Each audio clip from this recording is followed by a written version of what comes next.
Is that the new show opening? Yeah, the new show opening is me coughing. Mm. They didn't hear that because I turned it off. Mm. Can you hear Jen better now? Can you hear me better now? No.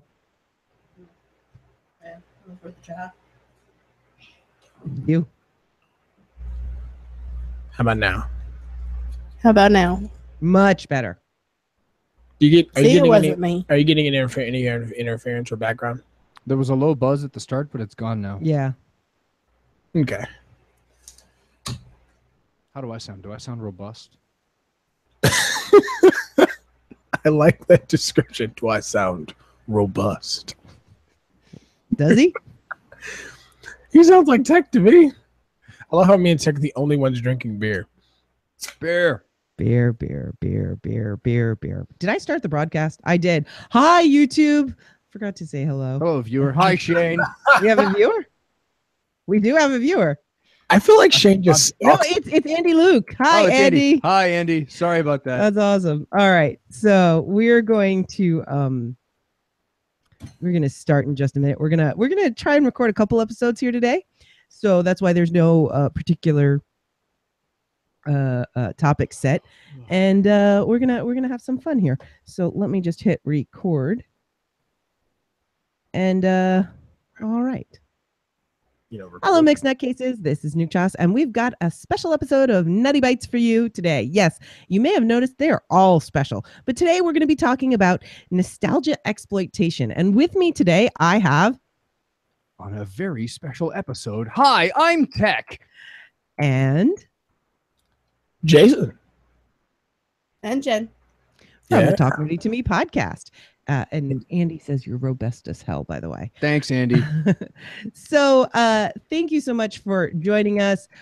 We are going to start talking about nostalgia exploitation in just a moment. But before we do that, I like to thank our patrons for making all of this possible.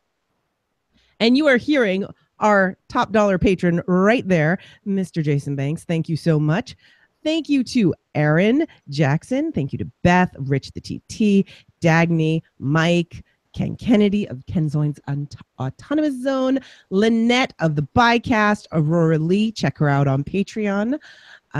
Susan, Melissa Bartel, the Bathtub Mermaid, Susanna Frank, Kinsey of the Brazilianisms podcast, Ian of the Web of Queer, Harold, Jen, also of the Talk Nerdy to Me podcast, Patrick Scifito, he's an author, check out his books, and our number one first patron and Uber fan, Shane of the Red Dwarf Introcast. Thank you, everyone, for making this possible. We're going to talk about a little bit of nostalgia. Nostalgia is great. It makes us feel happy, reminds us of our childhood, but sometimes it can be exploited. And we're going to turn this over to Jason because he came up with this topic. And Jason, why don't you tell us, why do you want to talk about this topic so much? Before Jason talks, Yes. I have to say, thank you, Daddy. Yes, thank you, Daddy. Oh, and I forgot this. I can put this in edit. Come on. All right, I got it. There we go. There it is. All right, Jason, nostalgia, go. So, as some would know, that I have a very long commute to work, and idle hands are do the devil's work. But in this case, I do podcaster work, and I'm sitting here thinking, because before I started working at GameStop, I worked at FYE. I didn't even think FYE still existed. But when I got hired there, they had changed up their setup. They don't do very much music and movies anymore. It's mostly a lot of collectibles and very nerdy things like life-size Deadpool and It's what record stores turned into when they couldn't sell records anymore. yeah. And I was sitting there talking, and I laughed. I was like, yeah, I love how FYE's decided to sell to all the nerds. And I got chewed out by my boss saying, oh my God, don't you say that word, because if our CEO or our district leaders hear that, they will lose their mind. They can't stand using that word. And I literally looked at him like he was speaking another language. And I'm like, you do realize that the only people on the planet that will buy these things are the nerds. They're directly selling to nerds, and they're not even selling like niche things. They're selling all the mass market, like the big things, like the classic Transformers figures and all the little pops and all this other stuff. And they have like Wonder Woman lamps and Spider-Man clocks. And I'm like, this is all feeding off nerdy nostalgia and geekdom. Like Legend of Zelda chess set. yes, Legend of Zelda chess sets. Like who are you not selling to other than the nerds? And how are you not picking up on the fact that you're just going at their nostalgia? Like, because some of the things that they were selling hadn't had a new thing in like 15, 20 years. And so I'm like, so in other words, they're just hoping that nerds will cave onto their nostalgic feelings for these things and buy them. Like they even had they even have like an entire section of like Japanese candy. Like they had Pocky and these Japanese chew things, and I'm like, Only nerds are buying Pocky exactly in North America. Rebuttal. Pocky's actually pretty good. Oh, it is. It is. it's But delicious. the mainstream don't know what Pocky is. It's little cookie sticks dipped in chocolate. They're really good. Try some. They are good. And then when you broaden it out, not just from retail, but if you look at all the movies that have come out recently, like, has there been a up until Valerian comes out, has there been an original IP? They tried with, what was it? Jupiter Rising? Is that what it was called? We don't need to talk about Jupiter Ascending because I don't want to talk about. Was a rolling dumpster fire, which will never be talked of again. Oh, but what was the one that you did like? Contact 2. Oh, yeah. Was that was it? No, that's the one with the. Were you talking about the one with the translation for aliens? No, the Matthew McConaughey Inside a Tesseract. They actually won. They actually published scientific papers on the graphics for the black hole that they created. Oh yeah. Interstellar was good. Also known as Contact 2, also known as Matthew McConaughey saying, "I want to do the movie again, but about me." so they did. All right. all right. Those black holes stay the same. Oh man. But no, like it just really got me thinking because Wait, go back. You got to do the whole quote. no, why would I do the whole quote? The black hole stay the same. I altered it a little bit because he was creepy in that movie. Oh man, that's good. But you're right, and so there has been this big nostalgia bug lately, and I'd say the last 15 years or so of the Marvel movie money-making machine that's been going on through theaters and through TV, and you can't get an original story now.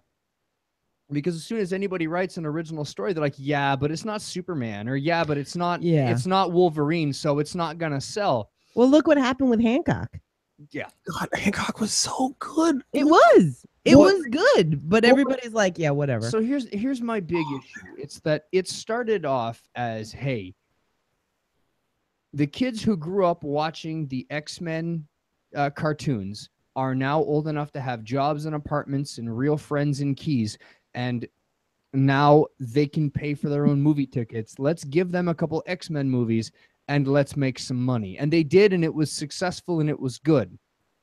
Now they're marketing our kids. Yeah. These are kids that have grown up in these nerd houses and they've been watching X-Men movies their entire life. Let's get them, let's keep this generational train going through. And as a 38-year-old man, I can say, can you stop with the X-Men movies? Can you? Okay, Logan sort of capped it off. I'm good. I don't need to see any more. Infinity War is going to be a special effects extravaganza with a couple jokes thrown in. You know what? I'll see it, but I'm and the dried out, one-eyed, one-horned, flying purple people eater is the villain. Say that again. The villain is going to be a dried up, shriveled, one-eyed, one-horned, flying purple people eater. Yeah, you grew another eye though, but yeah, you're right. It is, yeah, it's Thanos, which is the villain I never really cared about. I mean, if it was really about the nostalgia, and if it was really about catering to us as the fans and giving us what we want, it'd be who's the ultimate Marvel villain? It's the Planet Eater. It'd be Galactus, except for the fact that they ruined Galactus and Silver Surfer in another movie franchise that we won't talk about. He was a space turd. Hmm? He looked like a space turd. Yes. And unfortunately, because of that, Marvel Studios doesn't have access to Galactus. But the big problem is now is that, you know, they've run the well dry. They have pretty much mined my childhood to death. Yeah. The only thing left that they haven't brought back is a Robotech remake, which they did maybe 5 years ago. It was called Robotech Zero, and it wasn't bad. You know, I keep expecting, you know, Leonardo DiCaprio as Captain Roy Fokker in Robotech. Oh, that would be awesome. Definitely not my God. Oh my God. I think you just casted the greatest movie of all time. Wait. Then who plays, what's his name? Who? Rick Hunter? No, the other one. Oh, Captain Global? I don't know. Who could you get to play Captain Global? Well, screw it. Just get Richard Epcar to do it. Well, I would cast him in anything, but unfortunately, the studios don't seem to want to So do Richard that. Epcar is Captain Global. All of the hot to trot 19-year-old girls from all the movies as the Bridge Bunnies, because it's not Robotech without the Bridge Bunnies. At some points, they're literally bridge bunnies, but anyway. But no, you know, and I think what spearheaded the main push for this weird, like, mining of nostalgia was Michael Bay. And I harp on Michael Bay a lot because his movies are nothing but spectacle. They have no substance. And the best movie he ever made was Pain and Gain. And it was based on a real life true story that was beyond belief. You can't believe that those events happened, but they did. I'm going to argue a little bit further back. I think the beginning of the nostalgia train started with the Brady Bunch movie. Ooh. And that's when the remakes really started happening. You didn't know about the Brady Bunch movie, Jen? Oh my God. There were two of them. Yes. Yeah. Was it the Brady Bunch movie and then a Very Brady sequel? Was it called? Yep. And John Cho was in it. But they were awesome. Yes, that's right. Hikaru Sulu himself played the carjacker. They were awesome, and they reminded everybody what it was like to be a kid and watching those reruns. And the movie studios said, "Oh my God, we don't need original ideas. We just have to go back to old TV." And they brought us lots of garbage. I'm looking at you, Dark Shadows. And lots of really good things. I'm looking at most comic book movies. 12 is enough for, what was that? Cheaper by the Dozen? Is that the one that they remade badly? Hey, yeah, but okay, so Cheaper by the Dozen, bad. But I will say Pink Panther, but not bad. But here's the deal. Steve Martin in Cheaper by the Dozen was fantastic. He's great. Like, he was the best part of that movie. But not the best part of Pink Panther. Not at all. And by the way, I saw Cheaper by the Dozen in theaters. Oh, I'm sorry. That was a waste of $10. When you back then it was. Back then when it you was. have Jean Reno playing, when you have Jean Reno playing opposite Steve Martin. Oh, it's so good in a movie. I'm sorry. And when they reimagine the whole Kano thing and they do it that well, and it's Jean Reno being a badass. Sorry, Steve. You got nothing. But no, go ahead. Oh, I was just going to say, but the train just kept going from there. And unfortunately, whenever somebody has a good idea and has something new, nobody's paying attention, and the studios don't want to put money behind it. Yeah, because they want to be able to say, all right, we'll spend $260 million, but we want $1 billion back. Exactly. Yeah, exactly. And, you know, they want to know, they want to have a guaranteed return. Yeah. And look at Pacific Rim. Pacific Rim is great. I love Pacific Rim. We've got Idris Elba in a robot. How can you lose? But people are worried that we're supposed to be getting a sequel, but I haven't heard hide nor hair of it. And the reason being is because it didn't make a super ton of money. It didn't How did that not make a super ton of money? It made money, but it didn't shatter box offices. And that's what everybody wants now. Yeah. I mean, I worry about Luc Besson's new movie, Valerian. I mean, he did Fifth Element, a cult classic science fiction movie. First Blu-ray movie I ever bought, by the way. made Chris Tucker the most annoying and lovable character on the planet, which he already was, Who technically. did we say we'd like to see play another? I'd like to no in the Fifth Element sequel, if they ever do one, I want to see a rival like radio station DJ, and I want to see Kevin James versus Chris Tucker as like Ruby Rod and Wait, Ruby. Kevin James? You mean Kevin Hart? Yeah, Kevin Hart. Sorry. Different guy. Yeah, Kevin But Hart. what if we throw in Mike Epps into that? Make it a 3-way radio station, like, or better yet, make it like a guy trying to transition, like he's trying to come up, and those two are the heavy hitters. So you got Mike Epps, Kevin Hart, and Chris Tucker. That would be fun. Yeah, but I think Bruce Willis might shoot them all. Like I think on set he might murder them. That's okay. I think there'd be a lot of people cheering that. There are some franchises that have managed to take off that are original. John Wick immediately comes to mind. But weren't they books? Yeah, but it's not a TV show I watched in 1984 that they're bringing back. Yeah, that's true. Even if they were books, and Yeah. I don't know, it's a new IP, and it's doing well, and they're very popular, and people keep quoting it. With the John Wick franchise, and to include movies like The Atomic Blonde that's coming out, as well as Columbiana, those are all spearheaded by Taken. I call it dad fiction, but when you have a lady in it, it's mom fiction, but it's still it's this exaggerated, over the top 80s style action, but done with the mindset of Murtaugh from Lethal Weapon. Like, I'm too old for this shit. Oh, what was the one? The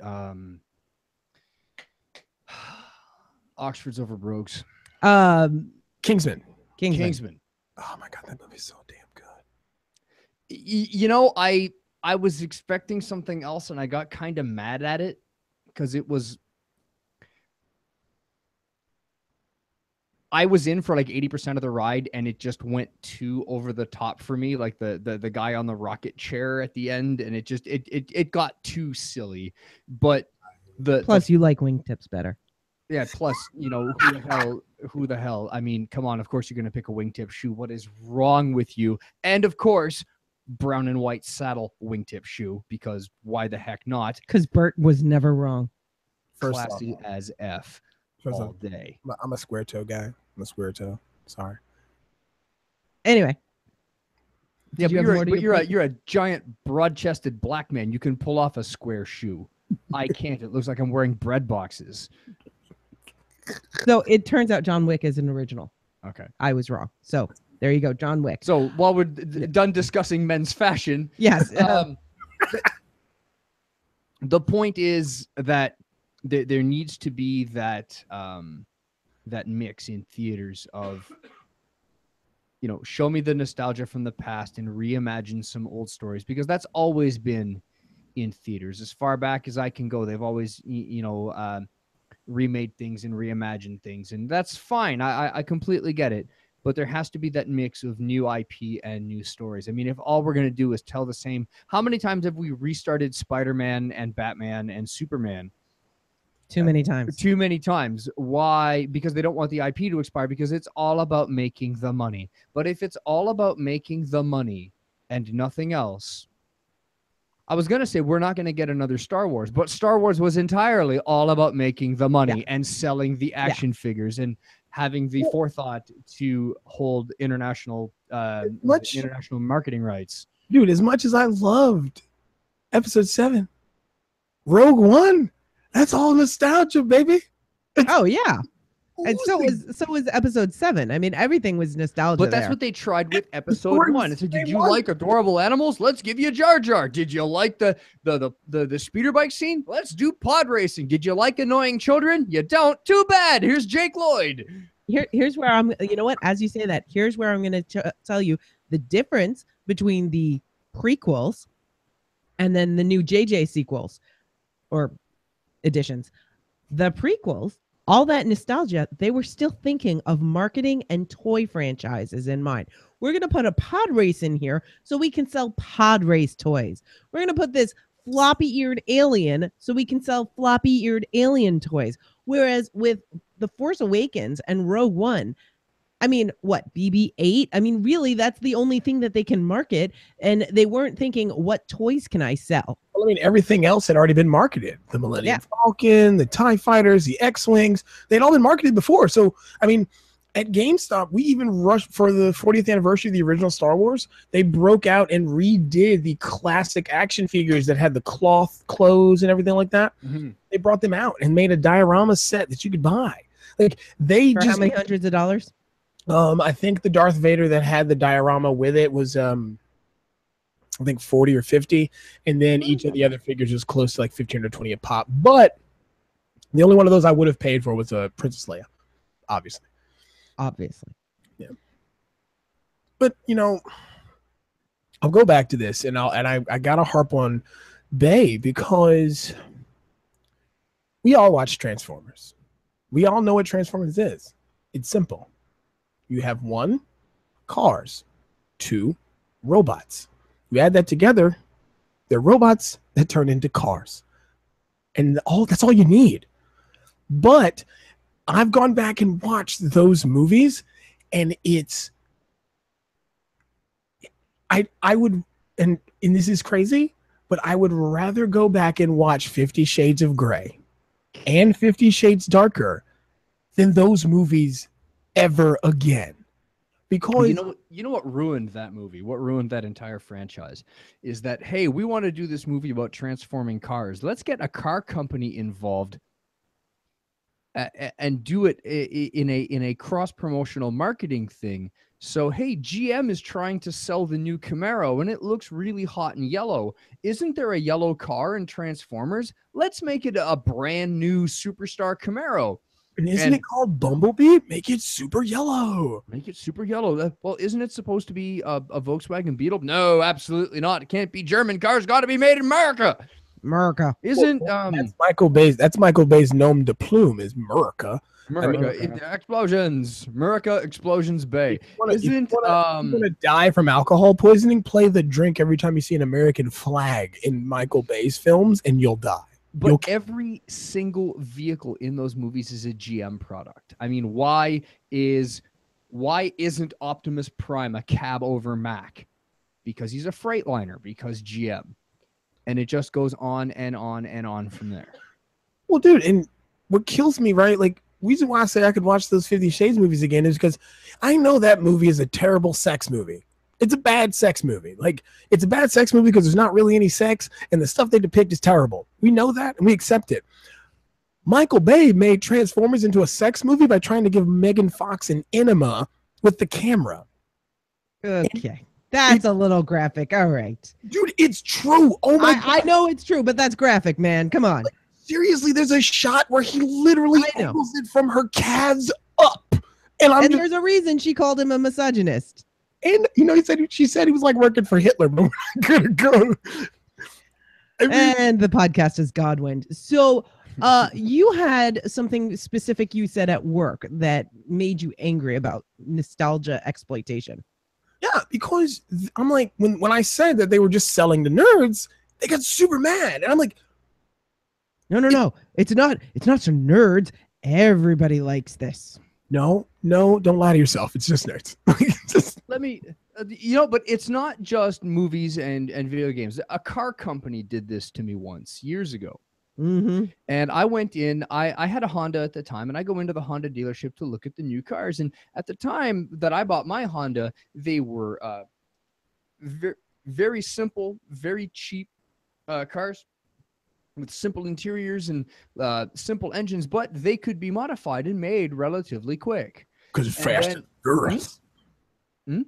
He said Fast and Furious. Well before Fast and Furious. You know, those double wishbones they had in the first couple generations of Honda Civics were fantastic. The Civic Type Rs that we never got in North America, the early Integras, super cool cars. And then Honda started changing, and their cars were becoming bigger and heavier and more complicated with fancier things, and they were definitely going towards an older audience, and the younger generation stopped buying them.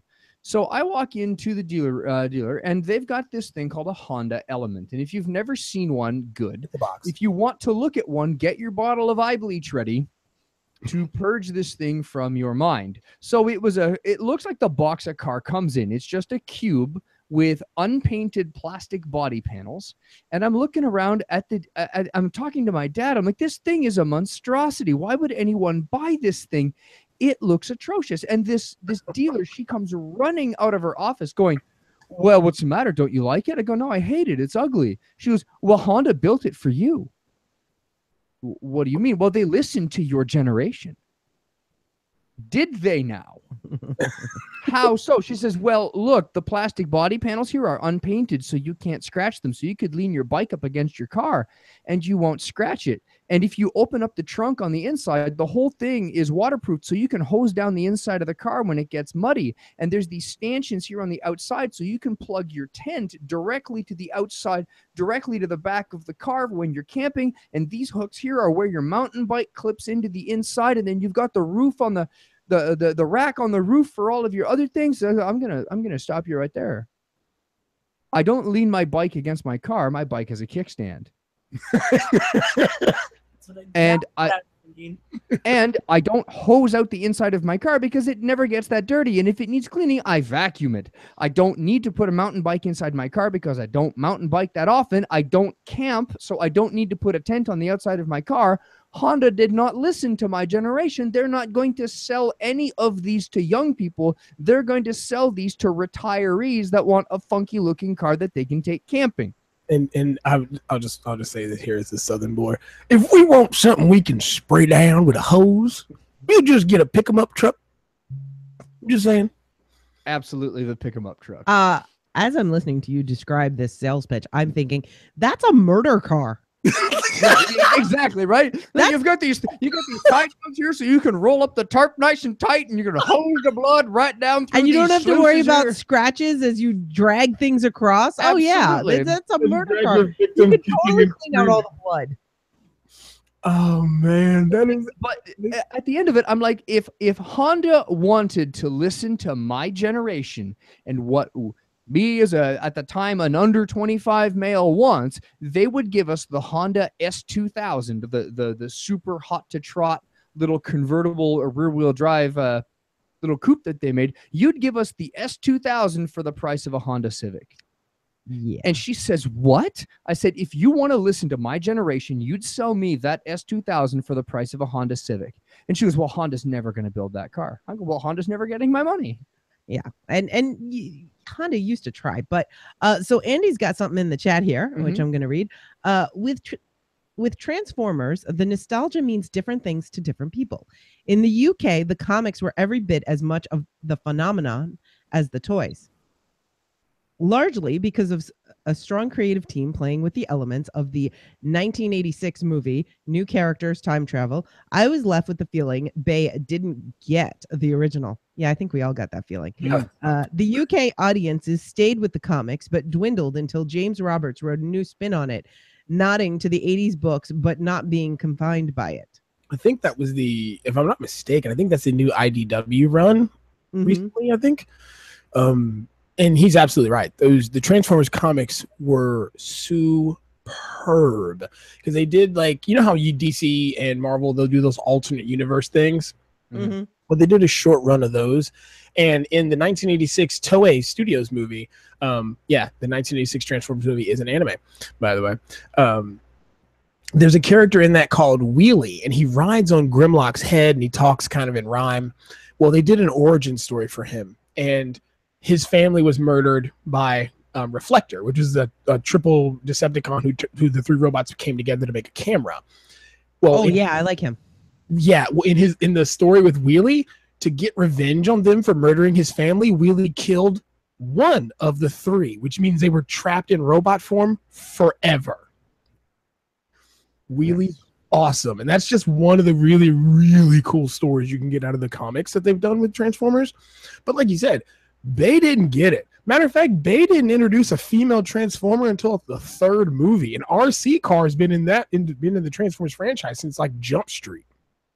Yeah. Again, are we surprised there? But it really seems that not only did Michael Bay not get it, but it really seems that like his entire interaction with the Transformers franchise is, him in his office reclining on his large pile of money, asking one of his assistants to paraphrase it for him quickly. I have 7 scripts to bang out before lunch. I mean, Yeah. it's like in the epic rap battle of history where it was Steven Spielberg versus Alfred Hitchcock, and towards the end of it, Michael Bay jumps in and he literally says, I don't care. He's like, I don't have to worry about I can't worry about critics when I'm working on the sequel. Yeah, that sounds like Michael Bay. Yeah. So what are some? Sorry. When he says that, an eagle explodes in the background, by the way. So what are some of the other like really egregious attempts at exploiting people simply for cash through nostalgia? And I want to hear something from Jen because she's been kind of quiet. The miniature NES and the miniature Super NES. Ooh. Yeah. But There's no point to the them. minute, yes, you're right. But not only that, but then only coming out in limited quantities and canceling the run, even though everybody wants them, and then allowing everybody to just go on eBay and triple the price on them. And Nintendo, how could you?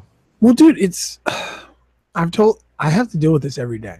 Since they made the announcement of the Super NES Mini, I've been getting phone calls upon phone call at work. And I tell people, look, they're going to be a limited run. They're not going to make as much to meet. They're not going to make as many as they need to meet demand. We know this from the regular NES mini run. Do you have a Wii? And they're like, yeah, I got a Wii. Do you have a Wii U? Oh yeah, I got a Wii U too.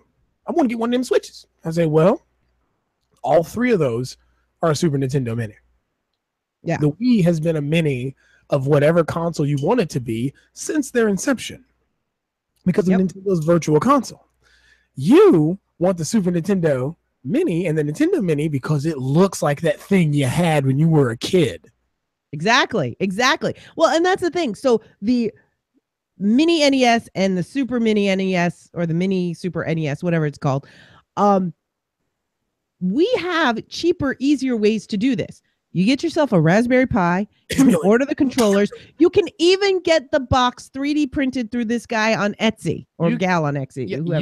You can go to Amazon right now and buy a RetroPie kit with the operating system and everything ready to go to make your very own Super Nintendo, Genesis, Game Gear, Nintendo, whatever you want in one box, and it's under $100. Dude, and yet, hang on, and yet, everyone who can do that, and even those who have done that, they still want the mini from Nintendo. GameStop has been selling for years these things called retro consoles. They're like a 16-in-1. There's one you can get that will literally play every console from the Sega Genesis down. It'll play a 64 Sega Genesis. It'll play a Game Boy Advance, standard Game Boy, it will literally play anything that had a cartridge. Yep. And no one buys them.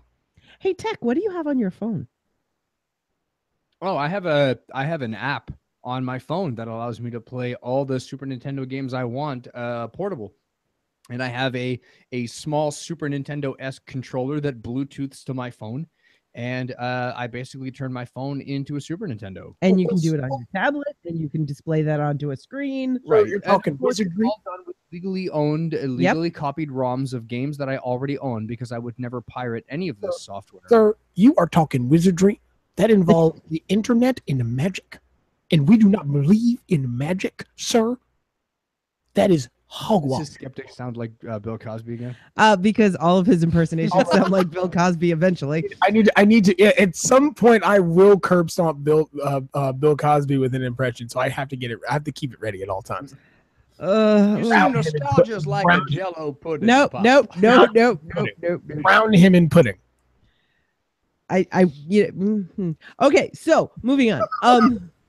But Nutty. Yes. What was the most blatant nostalgic cash grab? Oh boy. I'm I've been thinking about this. I've been thinking about this a lot, and I'm gonna go to one a little bit obscure, mostly because it really pissed me off, Mm. and that is the Gem and the Holograms movie. Yes, Ooh. I knew it. I was sitting here going, "It's gonna be Jim and the Holograms." They took Yeah. Oh, go they ahead. took a Disney TV movie concept, just changed the just name. a generic Yeah. script. generic script, Hold on, changed hold some on. names. Hold on.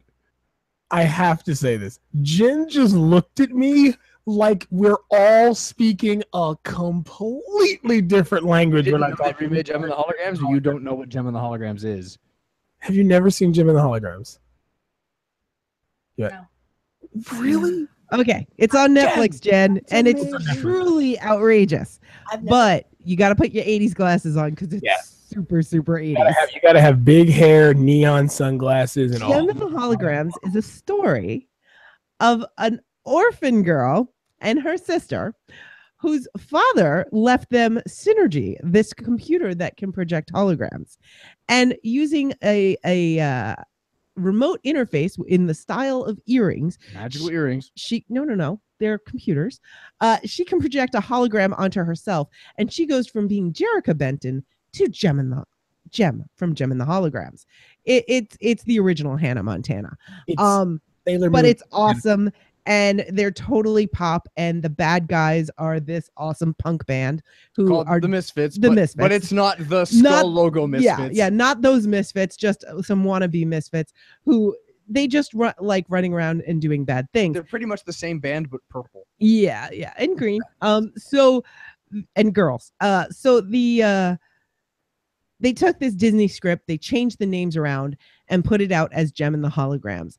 Now, they did not have anyone from the original team at all. As a matter of fact, the creator tried contacting them and offered her services, I believe, at scale. They refused. Nothing was even remotely close. Nothing looked anything like it. I did not see the movie out of spite. I refused to. As a matter of fact, wasn't it even further? Is that there were no women involved? There were no women in the writing team, the directing team, the producing team, or anything. It was all men. And from what I've heard, it is like anti-feminist. It is completely horrible. Now, Gem and the Holograms was accidentally feminist. I think they were trying to key into the idea of people like rock and roll. Let's get a bunch of girls with rock and roll and put it out there. And it ended up being feminist because it was all these women coming together and creating positive solutions. I mean, they opened a halfway house for teens in crisis, and they took care of all of these orphans, and they did all these wonderful things for people. And it was commercially successful as well as a TV show and as a toy line and as accessories. And I had Clash. She was the producer of the Misfits. Hold on, sir. And I had Synergy. Hold on. Are you trying to say girls will buy action figures of their favorite characters? Well, God, get out of here, goddammit. No, they're dollies. How's that? Yeah. Are they pink? Synergy was. Are they in the kitchen? No. I do not understand why they're not pink and in the kitchen, either barefoot. All right, Bill, can you leave? We had the skeptic, and now Bill is here. Okay. Right. So that is my huge pet peeve. Never find a Black Widow figurine ever in the stores. Ever. Bill, go away. I don't want you anywhere near my action figures. You might try and drug them. So I'll move on. You're moving on? Moving on. Yes. Jello pudding pop. No, I'm kidding. Wait.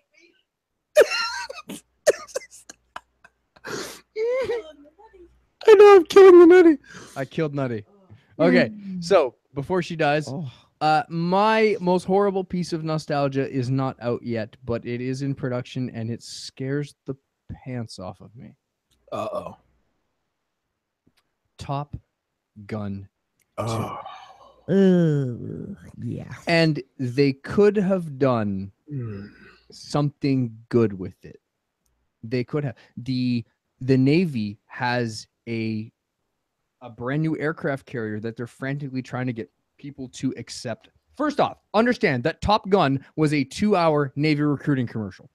That's the only reason it existed, right? It was in partnership with the Navy And a Grumman and a Grumman ad. That's all it was for. all the way, baby. I don't want to offend anybody, but it was also a 2-hour-long Navy recruitment video for homosexuals. Because that was only like 15 minutes. That was a happy accident. Come on, Yeah. volleyball. there was no happy it was totally homoerotic and wonderful. up in Reading.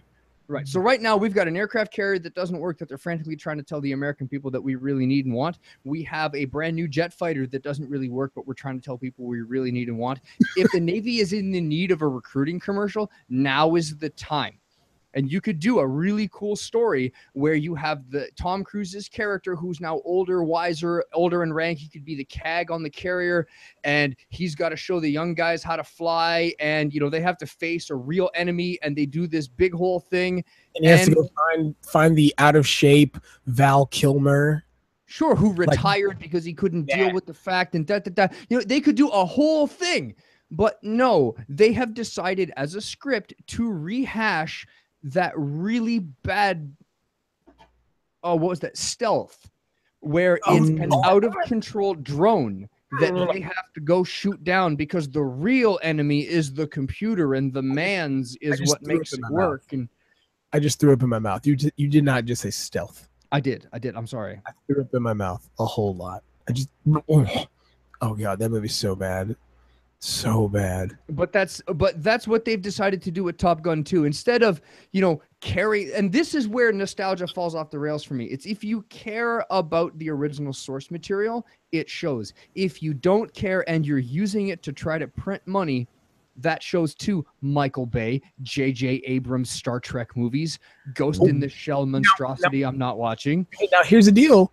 I will give J.J. Abrams credit for this. He loved Steven Spielberg movies. He grew up watching them. He idolized Steven Spielberg and wanted to be a director like him, and he got his chance. He made Super 8, and that movie is fantastic. Right, but the Star Trek trilogy, the Star Trek movies that he made, but like you said, the love shows in Super 8. The love he had for that genre shows. Sure, but when he decided to make Star Trek and openly admitted in an interview that the only reason he made Star Trek was so that he could make Star Wars, because he's never watched Star Trek, but he loves Star Wars. And when he showed people that he could do sci-fi and that he could do a big franchise, they were going to give him the Star Wars movie. So, as a nod to the fans, wink, wink, during one of the explosion scenes of one of the starships in Star Trek, he put an R2 unit that flies by.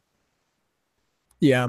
And we're not arguing that he didn't do a fantastic job with Star Wars. Oh no, the Star Wars movie's amazing because it shows that he loves the franchise. Yeah. He didn't care about Star Trek, and it shows because the mistakes that he made, I could drive a Freightliner through and not a Mack because Macks are bigger, but the Freightliner wouldn't fit because they used the wrong truck in the Transformers movie. Michael Bay, how could you? You sold out for a GM contract. Yeah, and you know, real quick, toss it back to Transformers. That franchise had all kinds of different cars. The new leader, spoiler alert, that took Optimus Prime's place after Optimus Prime died, which was the saddest thing I've ever watched in a cartoon outside of when Littlefoot's mom died. That's pretty sad. Was Hot Rod.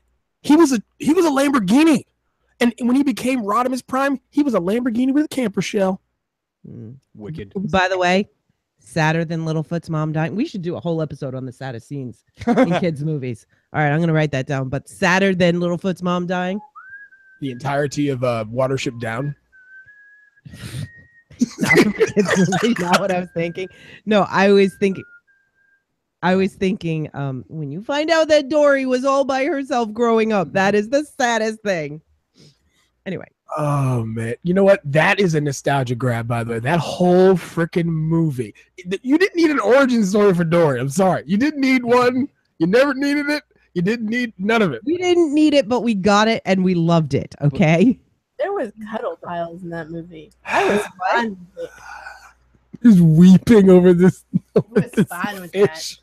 That. Weeping over a fish. What was Jen fine with? I'm sorry. Those otters. The otters were great. Oh yes. And the Hank the Septopus. The Septopus, yes. Is amazing.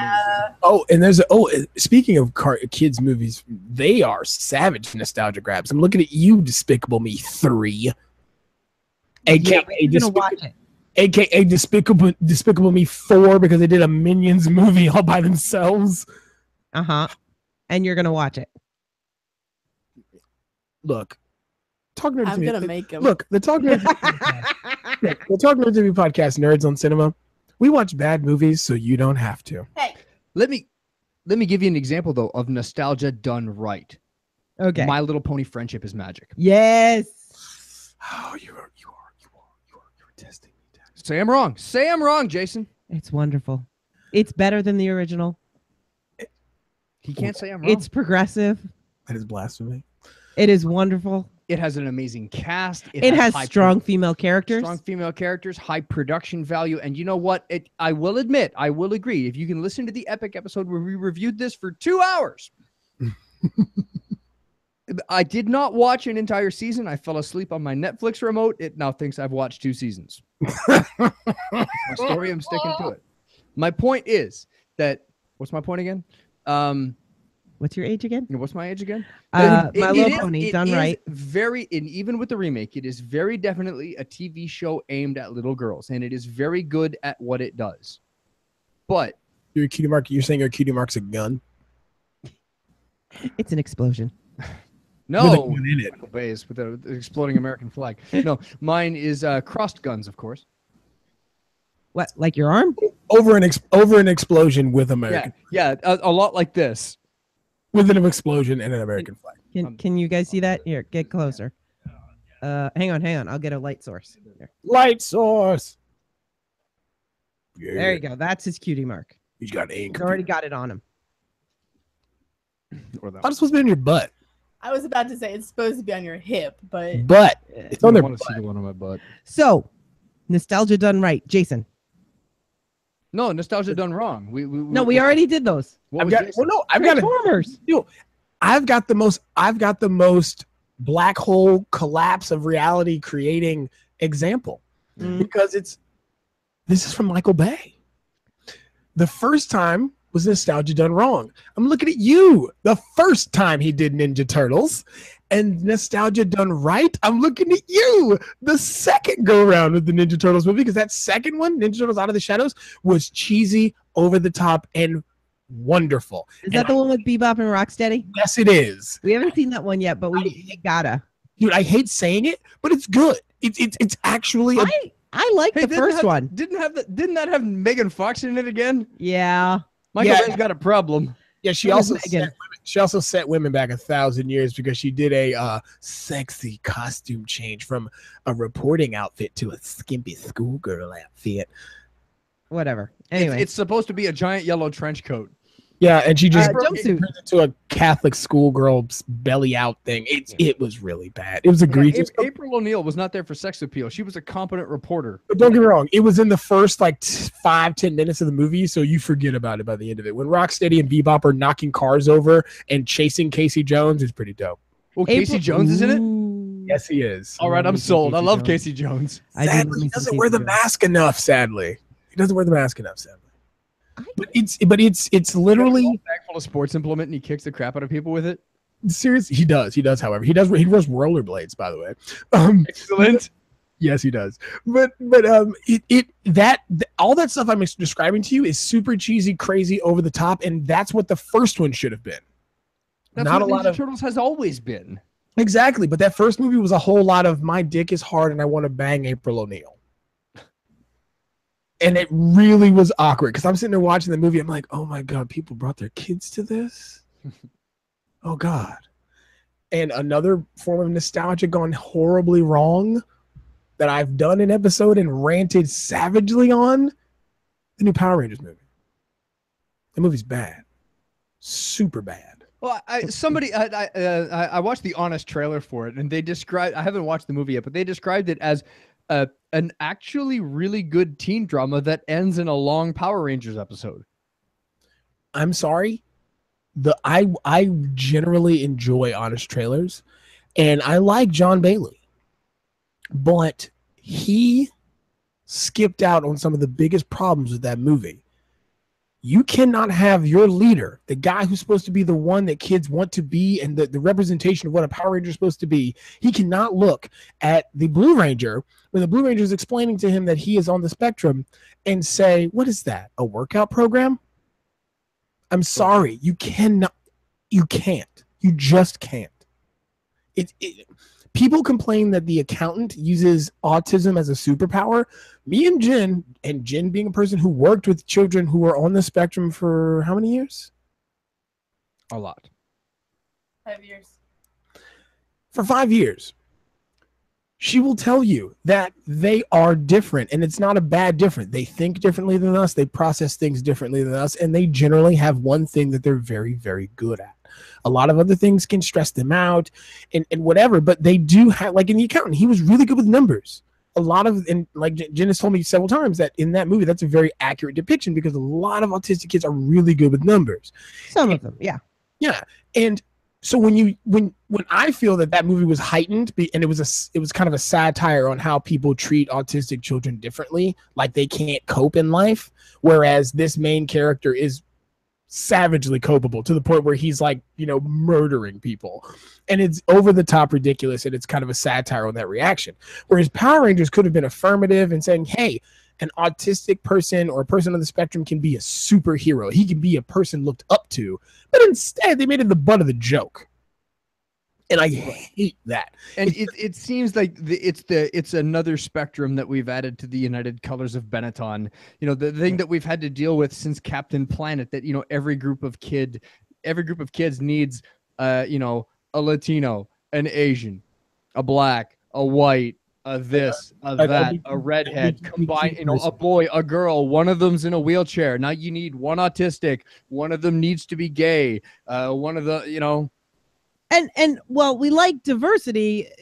We don't like tokenism. Right. We don't like forced diversity. Yeah. Well, and that's what tokenism is. Right. It's the character isn't diverse. They don't have diverse characters because they've created a full character. It's, well, I need to have one of each. And so they just throw these tokens in. Like, and it's not a full character. Again, I love South Park. I feel has gone on way too long. Yeah. But they've done things that point out these exact things we're talking about. Character token? Yes. Token Black. The episode when Cartman says, hey, Token, you'll play bass. And he goes, I've never played bass. You're black, you play bass. Now shut up and play. And he grabs it and he plays it perfectly. Exactly. Oh, God damn it. That's what he says. He's like, oh, God damn it. And it symbolizes exactly what is wrong with those nostalgia grabbing diverse groups, right? Like, you can't just have an organic group of people. You have to say, I gotta hit this stereotype, I gotta hit this marker, because if I don't, someone will yell at me. Well, no one's yelling at them that they're hitting the stereotypes in a bad way. Yeah. The problem is that the black, sorry, not the black, I'll get to that point in a minute. The money making side of the industry has taken over. And there have been things where there's been this great movie, they've had to recast the main actor. It's like, well, why didn't you cast, this black actor as the lead? He would have done a great job. And the answer is, well, we don't want people to think it's a black movie. We want people to go to this movie. We want everyone to go to this movie, so we can't cast him as the lead. Trigger warning for tech, trigger warning, Ghost in the Shell. Ghost in the Shell. Exactly. I've been avoiding it this entire time, Jason. Oh my God. Her name is Motoko Kusanagi. Cast a Japanese woman. So I'm sorry, I'm better now. And by the way, you just got to look up this whole conversation that's been floating around Facebook lately about a woman,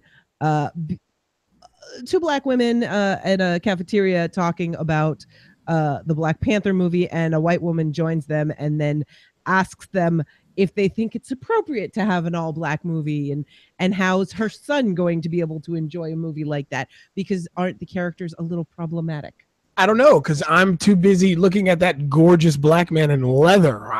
You know what? He's way too street. Yeah. Oh yeah! Oh my God! Oh God!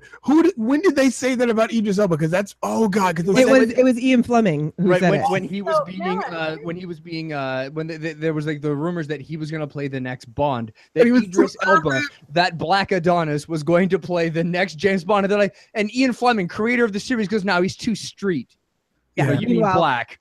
Take a look at Idris Elba in his beret and scarf. But we're getting off topic here. I'd like to wrap up. Hold on. What you gonna say, Jen? You're Oh, curious? I was saying I'm curious if she thinks that her son can't watch it because she thinks that it's a bunch of troublemakers. I have no idea. And I love the woman's response. Like, really look it up. Her response is, she just starts asking a whole bunch of questions. She's like, so my son can't identify with all of these white characters? Is that what you're saying? Because my son has no problem watching Iron Man, and your son's going to have a problem watching Black Panther? Really? Robert Downey Jr. is way too straight. We figured that out. I've said it He before. I'll is say it a again. If we're gonna keep remaking Spider-Man movies, why aren't we making Miles Morales? Miles Morales, please. Please. Okay, so Hurting my heart here. Stop it. say again. You're hurting my heart without Miles Morales. Stop it. Oh, I know. So Jen, what is nostalgia done right? Crash Bandicoot. So there's a new Crash Bandicoot game out? No. No. They took the original 3 Crash Bandicoots and literally just revamped them. Cool. The graphics are amazing. The games are still as short as they were the first time. Nothing was added to them. It is the original game. I have been playing it for 2 days, and I've already beat like 7, 8 levels. If you're not already listening to the Talk Nerdy to Me podcast, which you should be, you need to go and listen to the episode where they cover E3 that they put out maybe a week ago. 2 weeks, 3 weeks when this comes out. I don't know. Go check that out just for Jen talking about Crash Bandicoot. I want to hear Even if you don't play it, you will love this rant. I want to hear how many times she calls it Bash Crandicoot by accident. Actually, Hey, you know what, Tech? You should make fun of her too much because she's playing your game, by the way. Oh, Yeah, she's all about that No Man's Sky. it's a good game. I'm gonna have to probably buy a second copy so I can actually play at some point.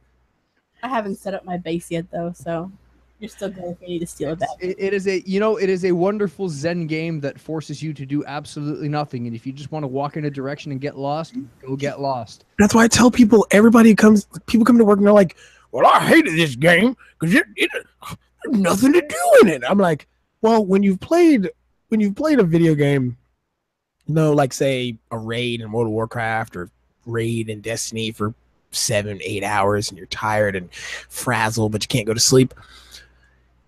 No Man's Sky's that relax game. I'm gonna go take some pictures of some rocks. I'm gonna go look at this fake T-Rex and don't get eaten by it.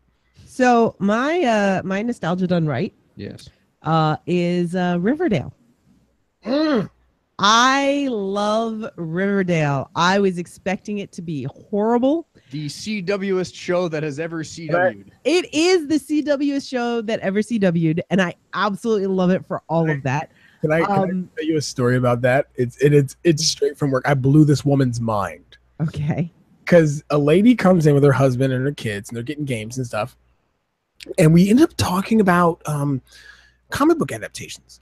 And I'm like, tell her husband, I'm like, yo, you should check out Archie versus the Predator. Mm-hmm. Wait, what? And I start talking about, Archie versus Predator, Afterlife with Archie and everything like that, and the Riverdale TV show. And his wife's like, oh, I love that show. I'm like, you should totally check out the comics. It's so progressive and great. She goes, what do you mean? I'm like, well, in Afterlife with Archie, when Archie dies, Veronica and Betty, they get together.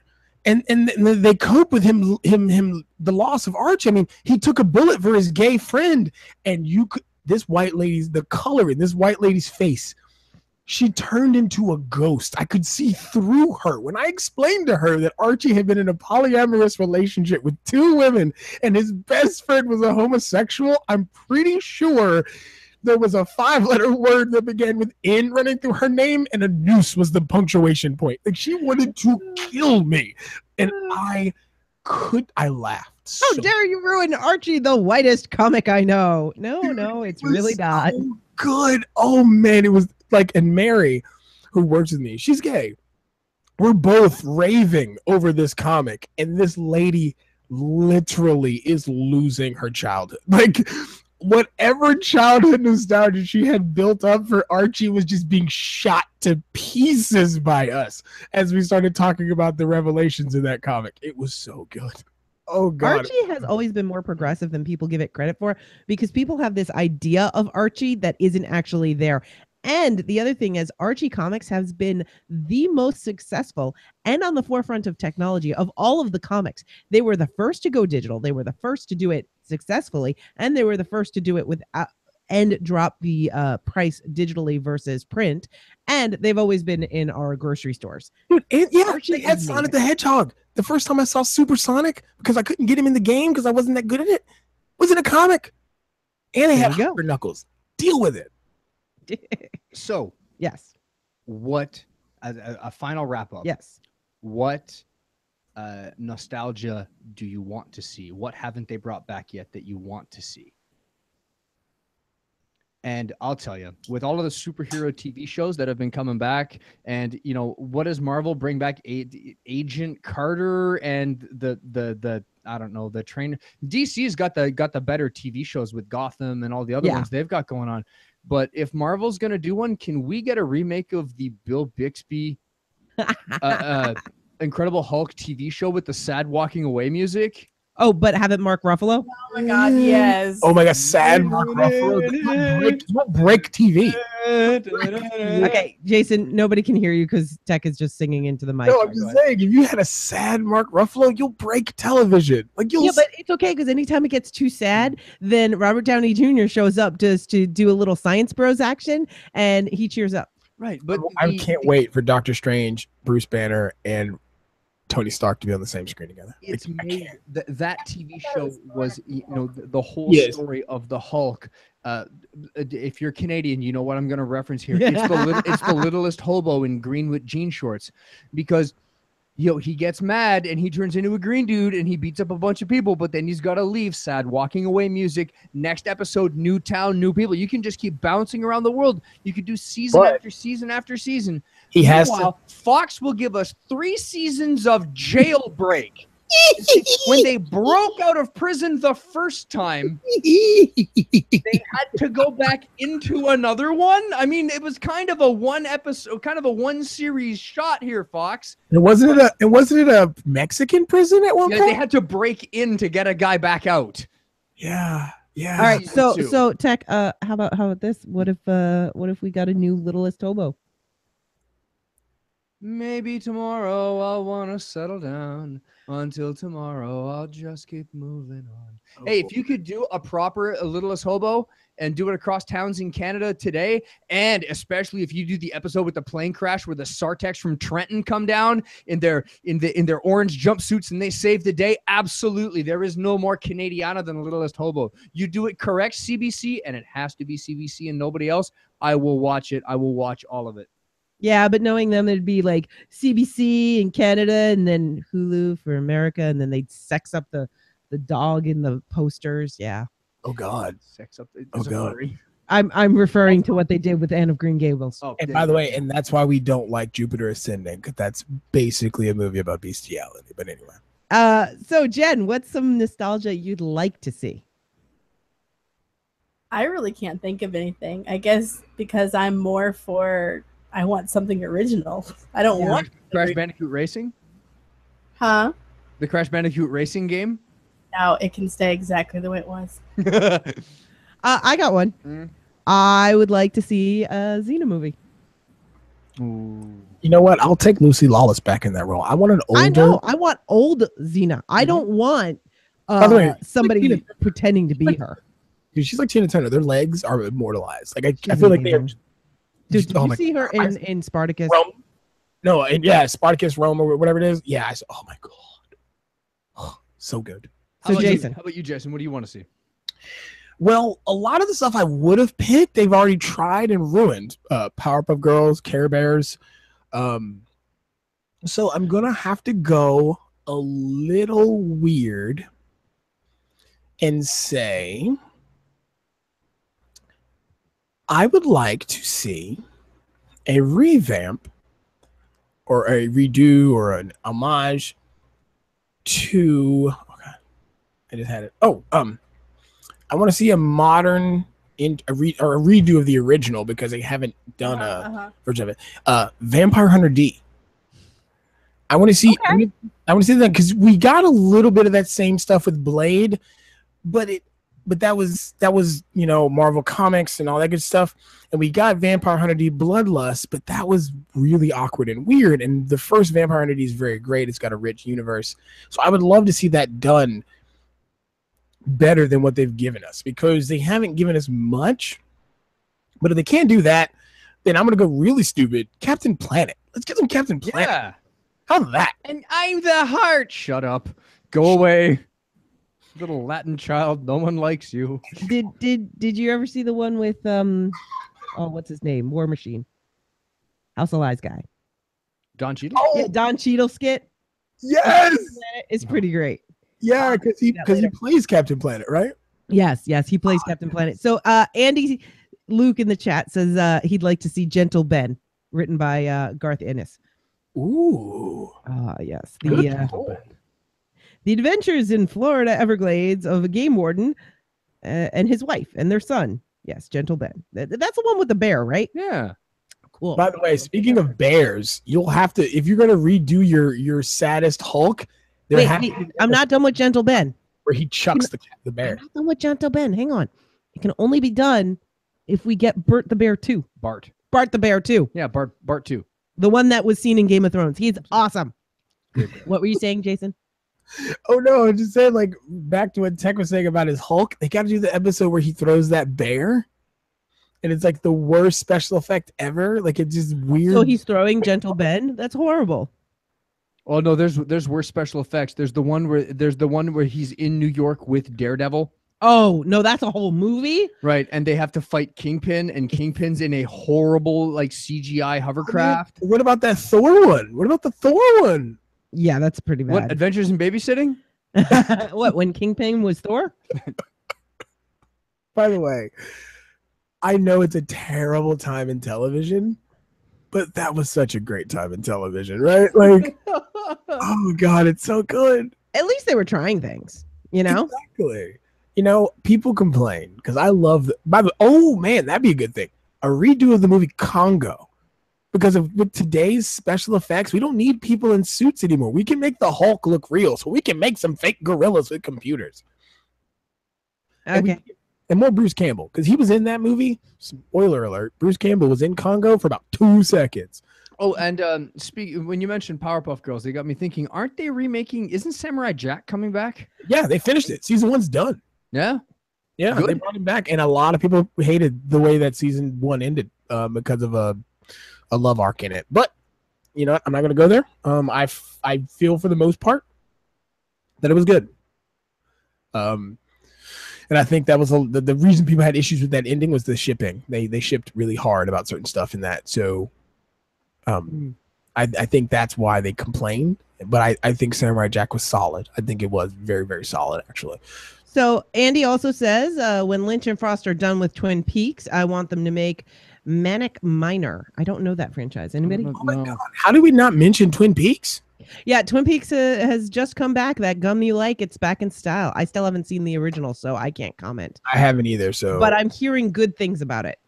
And but it's funny. It's funny. And I meant to say this when you were talking about the Power Rangers earlier. You hated the Power Rangers, and I haven't seen it, but I really enjoy the reasons that you hate it. So I'm not trying to dissuade you on that. I am saying that the people I know that are super duper uber Power Ranger fans, people like Heath and Angela, people like Christy. Hi Heath. Hi Angela. These people who have been living and breathing Power Rangers, they all love the movie. And see, and that's the thing. That's the thing. I am one of the most diehard Power Rangers fans ever to exist. How many Zords do you have? First off, I have the Dragon Zord. I have a fully functioning and complete and working Megazord. I also have the Ultra Zord, which is the Brontosaurus that opened up and you could actually fit them all inside. I also have the Thunder Zords plus the White Tiger Zord. I even got Jason David Frank's fucking karate video. Dude! Sorry. Edit that out, Nutty. I've got his karate video. All right, you and Angela need to have a Zord off at some point. She has a replica prop of the flute sword that it's the dragon dagger, and it's a flute and a dagger. One of the reasons that was one of the 2 reasons why I learned to play flute as a child. The second one was because in Sailor Moon there was the 2 brother and sister duo. His name was Adam, and I can't remember what the sister's name is. And Adam used to play that flute for her when they would go back to the Negaverse after losing to Sailor Moon and her crew. And I learned to play that flute song that he plays, Adam's flute song. I learned to play it on my flute by ear. I recorded the Sailor Moon episodes on my Talkboy from the Home Alone 2 movie, and listened to them over and over until I made the tape break at night until I learned to play it by ear. So, in case that guy from FYE is wondering, you don't think that nerd's a bad thing, because that's what you are. Exactly. Thank you, everyone, for joining us. We are going to go now, and well, tell us what you think is nostalgia just for exploitive purposes to get your money, and what is some good nostalgia. And you can tell us by following the links at the end of the show. But in the meantime, Jen, Jason, where can people find you? They can always find us on our website at talknerdytomepodcast.com. They can find us on Facebook at facebook.com/nerdytome. And of course, you can find us on Twitter at nerdytomepodcast. But also, I do a lot of different things and rant about a lot of different stuff. And so I've broken it all up. So if you want to hear me talk about movies, you can find that. If you want to hear me talk about comics, you can find that. If you want to hear me talk about anime, you can find that. We've done it so that it's so much simpler. So you don't just get everything I throw at you. Or you could. Yeah. So that is Nerdy to Me with the number 2. And Tech, where can people come find you? You can find me on the Twitters at Flying Ukemi. And you can find all of my writings and rantings and ravings here at nimlast.org.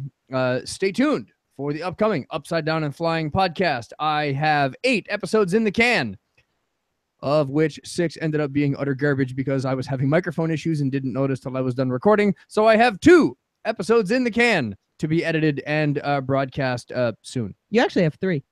3. You have episode 0. Right, episode 0, which I haven't decided what to do yet because I haven't listened to it. All right. Well, thank you very much. Yep, that's the one at Balticon. Do it. Thank you, everyone, for joining us. We will talk to you all later. Bye. And for YouTube, we're not actually going anywhere. Hey, Jason, I got one for you. What? We need a live action, good Fist of the North Star. But that Fist of the North Star live action was so Thank you, Andy. Andy clapped. It was so damn bad, though. It was so bad, but it was so good. I mean, again, by the way, oh my God, how did I not forget the Rocky Horror Picture Show remake? The Rocky Horror remake. Oh, yeah. About that. Yeah. Oh God. If anybody needs to grab drinks now, yes, it needs to happen now. Okay. Is this Jason versus Freddy? Or is this just episode 2? No, episode 2, we were going to do strong female characters, unless you guys wanted to move on to saddest moments on screen. It's up to you. I mean, I would love to do strongest females because I could talk about Aloy from Horizon Zero Dawn all day. She's my waifu. I could talk about her all day. PlayStation profile photo. Yes, she is, because that profile photo is what you get if you platinum that game. Sony sends you a free theme and avatar for doing so. The first game I've ever platinumed. Yeah, the first game I've ever platinumed, Horizon Zero Dawn. Wow, that's how good that game is. I put in 84 plus hours in that game. Yeah. I really like Horizon Zero Dawn. They've had to scrape off the PlayStation Store. What's up? There's been this big thing. There've been games that people have been making and putting up on the PlayStation Store that are designed for achievement hunters. And there's been a couple that have been up that you can platinum in under an hour. Nice. So and it's even in the promos for the games. Like, this is the easiest game on the PlayStation Store to platinum. Here's the deal. Horizon Zero Dawn. Dude, Horizon Zero Dawn wasn't a hard game to platinum. Horizon Zero Dawn, you got a lot of the trophies, the bronzes and the silvers by completing the game. Mhm. There were some things that you needed to do that weren't a part of the normal run of the mill. Like one of them is because there's a final fight at the end of the game, and you get a trophy if you've done all the side missions to get the extra defenders for the final battle. Right. Because if you don't, the final battle is a lot harder if you don't have them. And that's one of the trophies you can get. The other two. And then there's also Oh yeah. a trophy for getting this special armor that's in the game. Mm-hmm.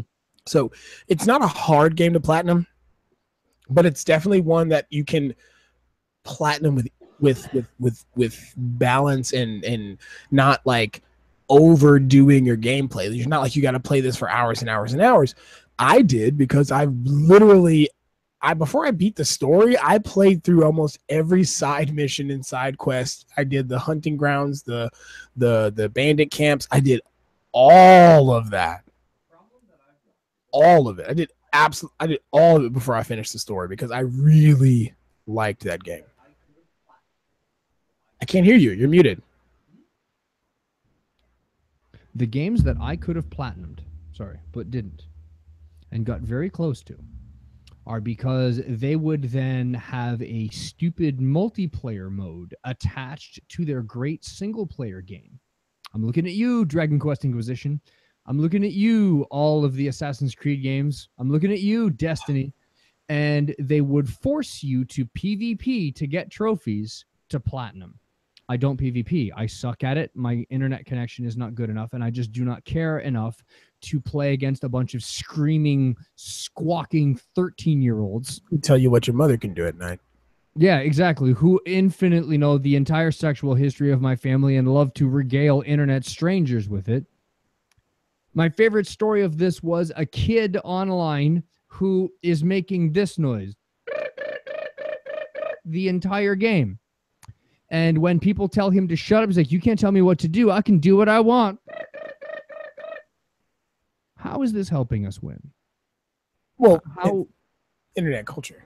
It is. It's internet gaming culture, man. But I have to put up with 100 hours of that to get my platinum trophy in the game that I love and play and paid for. Well, here's the deal. Get Horizon Zero Dawn. You can play that game as single player all the way through, and it's a strong female character. And they go so far in that game to make a point to have male characters hit on her, and she literally looks at them like, what is wrong with you? And it's awesome.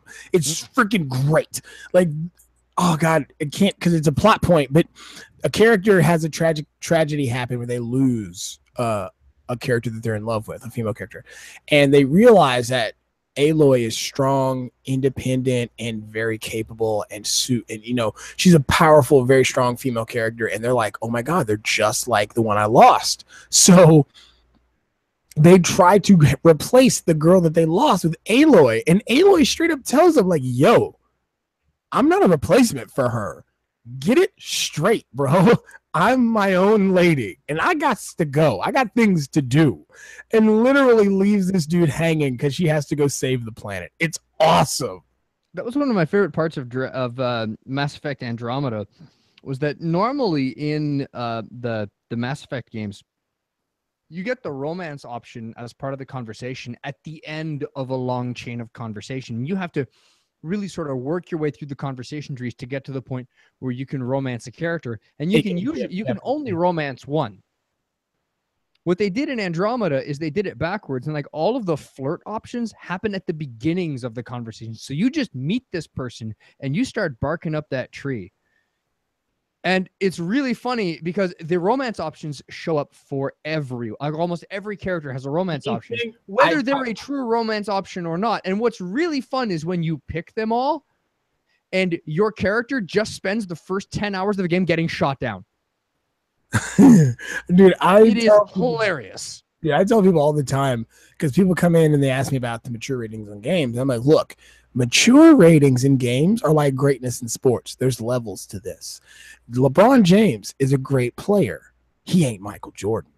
There's levels to this. So you tell me, well, Halo 4 is mature. Should I get that from a kid? Yeah, sure. You got a couple F-bombs and people die. That's it. Well, there's just a game called Mass Effect Andromeda. It's just an RPG, right? Oh God, no. Lady, anything with a hole can get plowed in that game. Sorry, YouTube land, but that's exactly what happens in that game. There were some people. Online, some politicians as well, that were calling Mass Effect the alien sex simulator. You know what? They're not wrong. It's there for 38 seconds of a 120-hour game. Yeah, I mean, you want to. I feel like, again, Mass Effect Andromeda, they earn their mature rating. You can have sex with anything with a hole in that game. Grand Theft Auto, it earned its mature rating by allowing you to do every deplorable act known to humanity. Paying a prostitute for sex and then murdering her with your car and taking your money back. Yeah, I think the only thing they didn't put in that game is sexual assault. It's the only thing not in Grand Theft Auto 5. I think if they actually included that in any game, that would ramp it up to a whole new level. Yeah. And this is one thing that we've discussed. I think there's a great quote from George Martin that it's kind of funny that we're uncomfortable with the penis entering a vagina, but we're completely okay with an axe entering a head. Yeah. Violence and gore is one thing, but if there was a game that had actual sexual assault in it of any kind, it would, oh my God, the hellstorm that would have. We'll get into it. We'll get into it when we talk about strong female characters, because one of the most bodacious and fan servicey characters on the planet got a redo. Lara Croft, she got redone. She's not the boobs out, short skirts, quip spewing fan service character, but now she's a super strong female huntress, kind of like Aloy, and a part of her origin, or part of what happened to her when they first did the redo of her, was she was sexually assaulted. And some people felt it was done superficially. Some people felt it was one of those things where this female character can't be legitimate unless something terrible happens to her. I think it's kind of a little bit of both, right? I think it's a thing that, if you look at it from reality perspective, it happens. There are men out there and women who will assault other people for the power they can exude over them, whereas in Tomb Raider, that happens, and they try to exude power over her, and turns around that she realizes that, doesn't let it overpower her, and she becomes awesome. She becomes superbly fantastic. And her character design they change her character design in everything. She loses the sunglasses, she loses all of that sexualized nature about her character, and it's awesome. She's basically Nathan Drake meets Indiana Jones now. It's awesome. So the Uncharted franchise meets Indiana Jones, and it's great. Super good. I could do an Uncharted movie. I wouldn't mind it. Yeah, but here's the deal. It's either got to be Ryan Reynolds or Chris Pine or Chris Pratt. Like, it's got to be one of those three. Like, there's no other actors on this planet that can sit in that. Well, a young Will Smith, maybe. So, in this Teenage Mutant Ninja Turtles movie that you liked, Casey Jones is played by Chris Evans. Yeah. So, Thor. No. That's not Chris Evans. Johnny Storm. Captain America. No. In the new one, he's played by oh God, who is that guy? Because if I'm not mistaken, he's like I want to say he's an actor from something that we all know and love. And I can't find my phone to look it up. Josh Peck. And Robot Chicken, it's Seth Green. Oh wait, I've got IMDb on my phone because I'm that kind of nerd. You're every kind of nerd. Yes. So Correction, I wanted to say you're my kind of nerd. Yeah, is it Out of the Shadows? Yeah, Out of the Shadows. Stephen Amell. Yes, and Stephen, if I'm not mistaken, Stephen Amell was in he was Oliver Queen in Arrow. Yeah. Yeah, and that's what he's been known for recently, because that's all he's got there. Yes, that is like a nice chiseled, like comic book drawn jaw, right? It looks like the model they based Mail Shop on. Yeah, he could be the Tick if he was about 6'5" and 350 pounds of muscle. Yeah. No, Patrick Can we Warburton. get some more Tick? Can we get that? Can we get Tick? Can we get some more Tick? They were talking about doing another Tick. Weren't they? Spoon. And of course, Batman. Well, Yeah. But yeah, I really did. By the way, if you want more of him, he's the sheriff in Bates Motel, and he's amazing. You know what? We're gonna fight because on this side of the podcast spectrum, we hated Bates Motel. I love Bates Motel. It is awesome. Oh, we hate August, The Tick is coming out. It Really? yeah. I didn't know The Tick was created by Ben Edlund. I can't say his name. This guy. Edlund. Did you watch the pilot of Bates Motel? Say again? Did you watch the pilot of Bates Motel? Yeah, I watched all up until the last season. I hate. Oh my god, the pilot ruined it for me. Like I was out of it with the pilot. It took me a bit to get into it. It takes a little while. My issue, and that it's my pocket feminism showing up, is that the rape scene in the pilot ruined it for me. Like I felt it was egregious, and I felt that if you're gonna have him come save her, why did he have to be late? I know this guy. Peter Serafinowicz. I know him from something too. I just can't. It's Darth Maul. Oh, is it? Wait, what? Darth Maul? Yeah, and Pete from Shaun of the Dead, and Oh, so I've got so there may be an episode coming up, maybe today, depends how things going. I have challenged Nutty to a Nutty debate oh yeah, because the gloves are coming off. So this is a fight that we have been having for a long time that I want to put to air. If you guys would like to chime in, I think I would love your input. Topic is disco versus funk. funk. Disco. Funk. No, You're you crazy. are wrong. You are wrong. Incorrect. No. Who's got the funk? Not Jen me. 'Cause we has got- to rest for work, so it will be me from this point on. Let's say goodbye. Oh, Jen. Bye, Jen. I kind of wanted you on the female characters, but that's okay. Jen, is there anybody you want us to champion for you? Give us a good list. Does Crash Bandicoot have a girlfriend? Yes. Yeah. What's her name? My niece dressed as her for Halloween. Well, it's a sister or something. Hang on.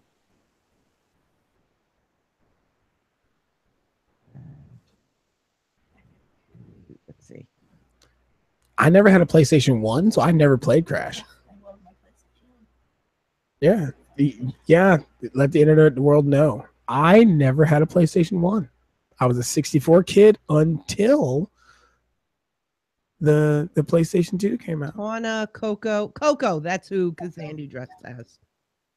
Ice loves Coco. And I think she did Evil Coco at one point too. So there. Did Jen have a list? You have a list? No, I don't have a list. Steph? Okay. What No champ- one should watch this champion for strong females. Barbie it is. Jen loves Barbie. That means Barbie. What'd she say? Princess Leia? She says she hates Barbie and she has a very evil look on her face. And Rainbow Bright. I did bad things to Oh, Strawberry shortcake. whoa. Rainbow whoa. Bright. Whoa. You guys are saying this in a very sarcastic manner. First off, I like Rainbow Bright. I also like Strawberry Shortcake. Rainbow Bright was my favorite. Don't hate. Rainbow Bright, I had a doll of Rainbow Bright that I used to carry around so much that her arm fell off. You're Didn't I tell you? I can't remember what it was, but at one point I said something looked good on you and made you look like Rainbow Bright in a good way. I think it was my hair. That was it.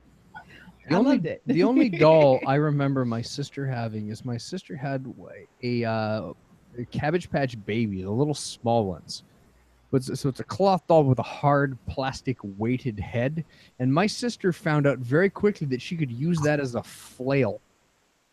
Ah. Yes. And she would just grab the thing by the leg and just bludgeon me with this baby doll. That's what sisters are good for. Absolutely. You know what I got good at? blocking and ducking. Blocks are optional. Blocks are optional, but highly recommended. Yep. Touche. All right. So we're gonna start, but Jen's got to go.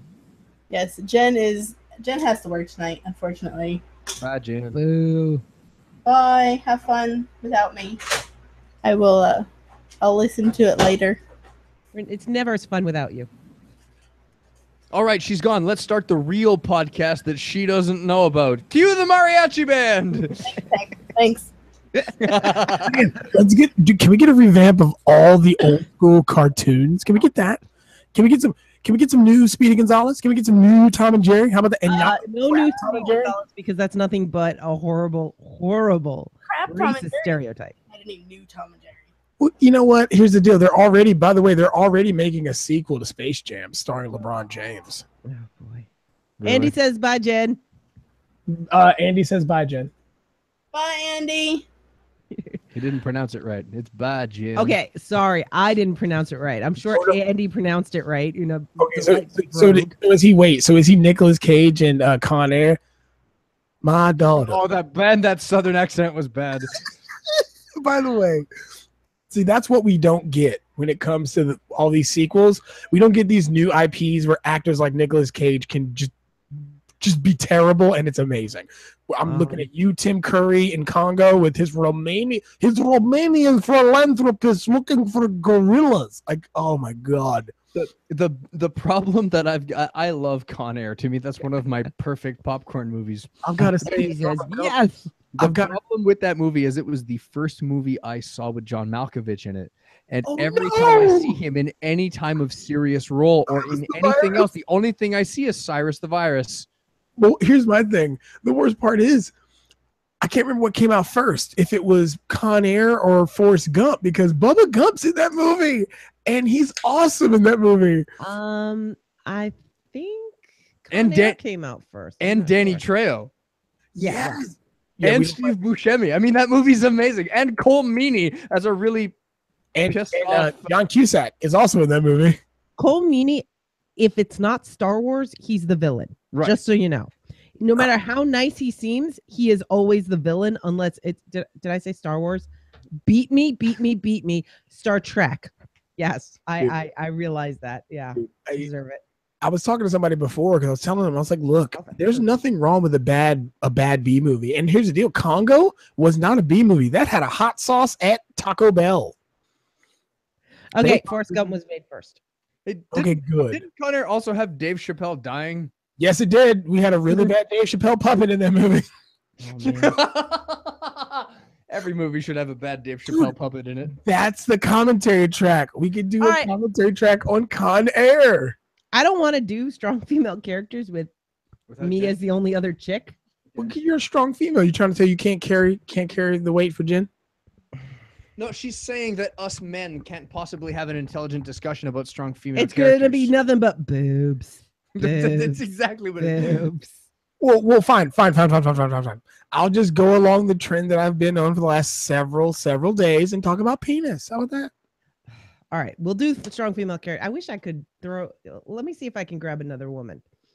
Let's see. Grab another woman. Had I said that, I'd be charged with rape right now. Well, Tech. I'm just saying. She said openly she wants to grab the other woman. I think you're in business. The last time I grabbed a woman, I was having a Jell-O pudding laced with ketamine.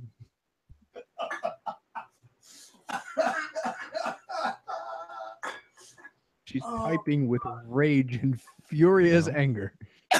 Oh, is Claire free? Oh, I don't know. It's like, what time is it? I have no idea. No clue. Now, so I will say, I will say this over there. Yeah, because I will say this. One of the craziest stories I ever heard about roofies in GHB was Nick Nolte. When Nick Nolte was arrested for DWI, and they tested him, he wasn't on alcohol, wasn't weed or anything. He only had GHB in his system. And when they told him that it was the date rape drug. He goes, well, goddamn it, ain't nobody ever tried to rape me, and I've been doing it for years. And they looked at and this is true. Like, he told them that. He's like, I've been taking it for years and no one's raped me. And I'm like, what on earth? Like, what happens when you become a superstar? So people will rape him? Like what happens when you become a superstar? Like, what happens when you become a star? Like, and you cross into the land of La La Land in Hollywood? What happens? Like, what detachment do you have from reality? It happened to one of my students. Yeah. Yeah. Luckily, they were at a party and something felt kind of weird. And you know what? She had a great reaction. She ran upstairs to her room, locked the door, and called 911. Dude, it's I just don't understand. Like, no, I don't get it either. I don't get it either. Like, thank God when I became a team leader in the Army, none of my privates were that stupid. I had stupid privates. Don't get me wrong. They were dumb as a box of rocks. But they believed in their own manliness. They did, to a fault, actually. To an egregious fault. Looking at you, Casada. That's right. I'm calling you out, Casada. Hope you hear this. He was my special private. He was my buddy. Love Casada. Love him. I have a list of special guys. I got about a dozen of them on that list now. He's a pretty boy. He's Puerto Rican. He was the guy I made fun of for like months because he got a shave kit sent to him specifically so he could pluck his eyebrows. Nice. Classy. Oh yeah. I mean, oh man. Man. We riffed him for months. Cause you got me, and then you got my boy Trader, who was 32 at the time. I was 25. And then we had Davis, who was, I think, 18 or 19. And then there was Casada, who was like 19 or 20. And he's like, yeah, man, I do my own eyebrows and blah, blah, blah. So, yeah, you can see how that went for the next few months. At least he wasn't threading his own eyebrows. That'd just get weird. But it happened officially a little while ago. I met, I was doing the graduation speech for a group of students, and I asked them, it's like, who here was born after February of 98? And 5 of them put up their hands because they were born after that date. So technically my career is older than they are. Well, speaking of your career, by the way, I don't think I've been able to do this directly to you, but congratulations, Sifu, Mr. Black Belt. Congratulations. Arigato gozaimasu. Ah, we got someone. Laura Nicole's going to join us. Oh, cool. Yeah. Huh? Oh, that's my baby girl. That's my baby girl. That's my Sailor Scout. Yes. Absolutely. But no, man. I can't wait till we talk about the frail manhood thing, because when we get Greg on here, because as a kid, like I tell people all the time, like I think me and Nutty had this conversation where I don't call myself a feminist. I call myself I have a pocket, and it's full of feminist thoughts and ideas and concepts because I was raised by all women, and most of them were all independent. My aunt Nancy specifically, because she ran her own business, which was unheard of. Especially when she started it in the mid to late 80s, and you're basically in your area in southwestern rural Virginia. A Black woman deciding to open her own restaurant and not be under the rule and guidance of her husband. Yeah. And then this is going to be another. What podcast were we at where somebody was saying that it was illegal for a woman to have a bank account? Oh God. Yeah. Oh God. We're not gonna. Oh God. But yeah, this is one of those things that a lot of times when people grow up, they're told certain things and they believe it to be true. And unfortunately, there are still people going out there saying it is illegal for a woman to do this, and it's like, no, it's not. And it's very easy to cross that line when when it seems like it's illegal, but when the words nearly impossible. Yeah. It's not against the law. You're not going to get thrown in jail for it, but everybody in there, everybody's going to make it as hard as they possibly can to. And let's remember that when you and I went for pre-Cana, the woman running it advised everyone not to get joint banking accounts because you could have your bank account closed if your spouse dies. And that's like a throwback from the days of banking doing other things. You know, like banking has come really far since then. 1956. Yeah. But basically what had happened is her husband passed and the bank manager closed their account so that nobody could put anything through, but that meant that she had no access to her funds. That doesn't happen these days because a bank manager's not going to hear that somebody passed and closed someone's account. Like these days, you need a death certificate to do these things.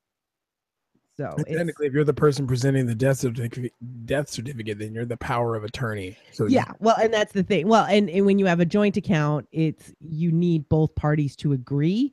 And so again, this is a situation where it was in a day when there were less checks and balances, and now there's some, like, I can't even find out how much I owe on a bill unless this guy calls up with me and says, yes, she has access to this account, even though we've said it a million times. Dude, I bought a house and I have a 2-hour drive to work. So during the times that businesses are open so I can turn on things like my heat and my electric, I had Jen do it for me.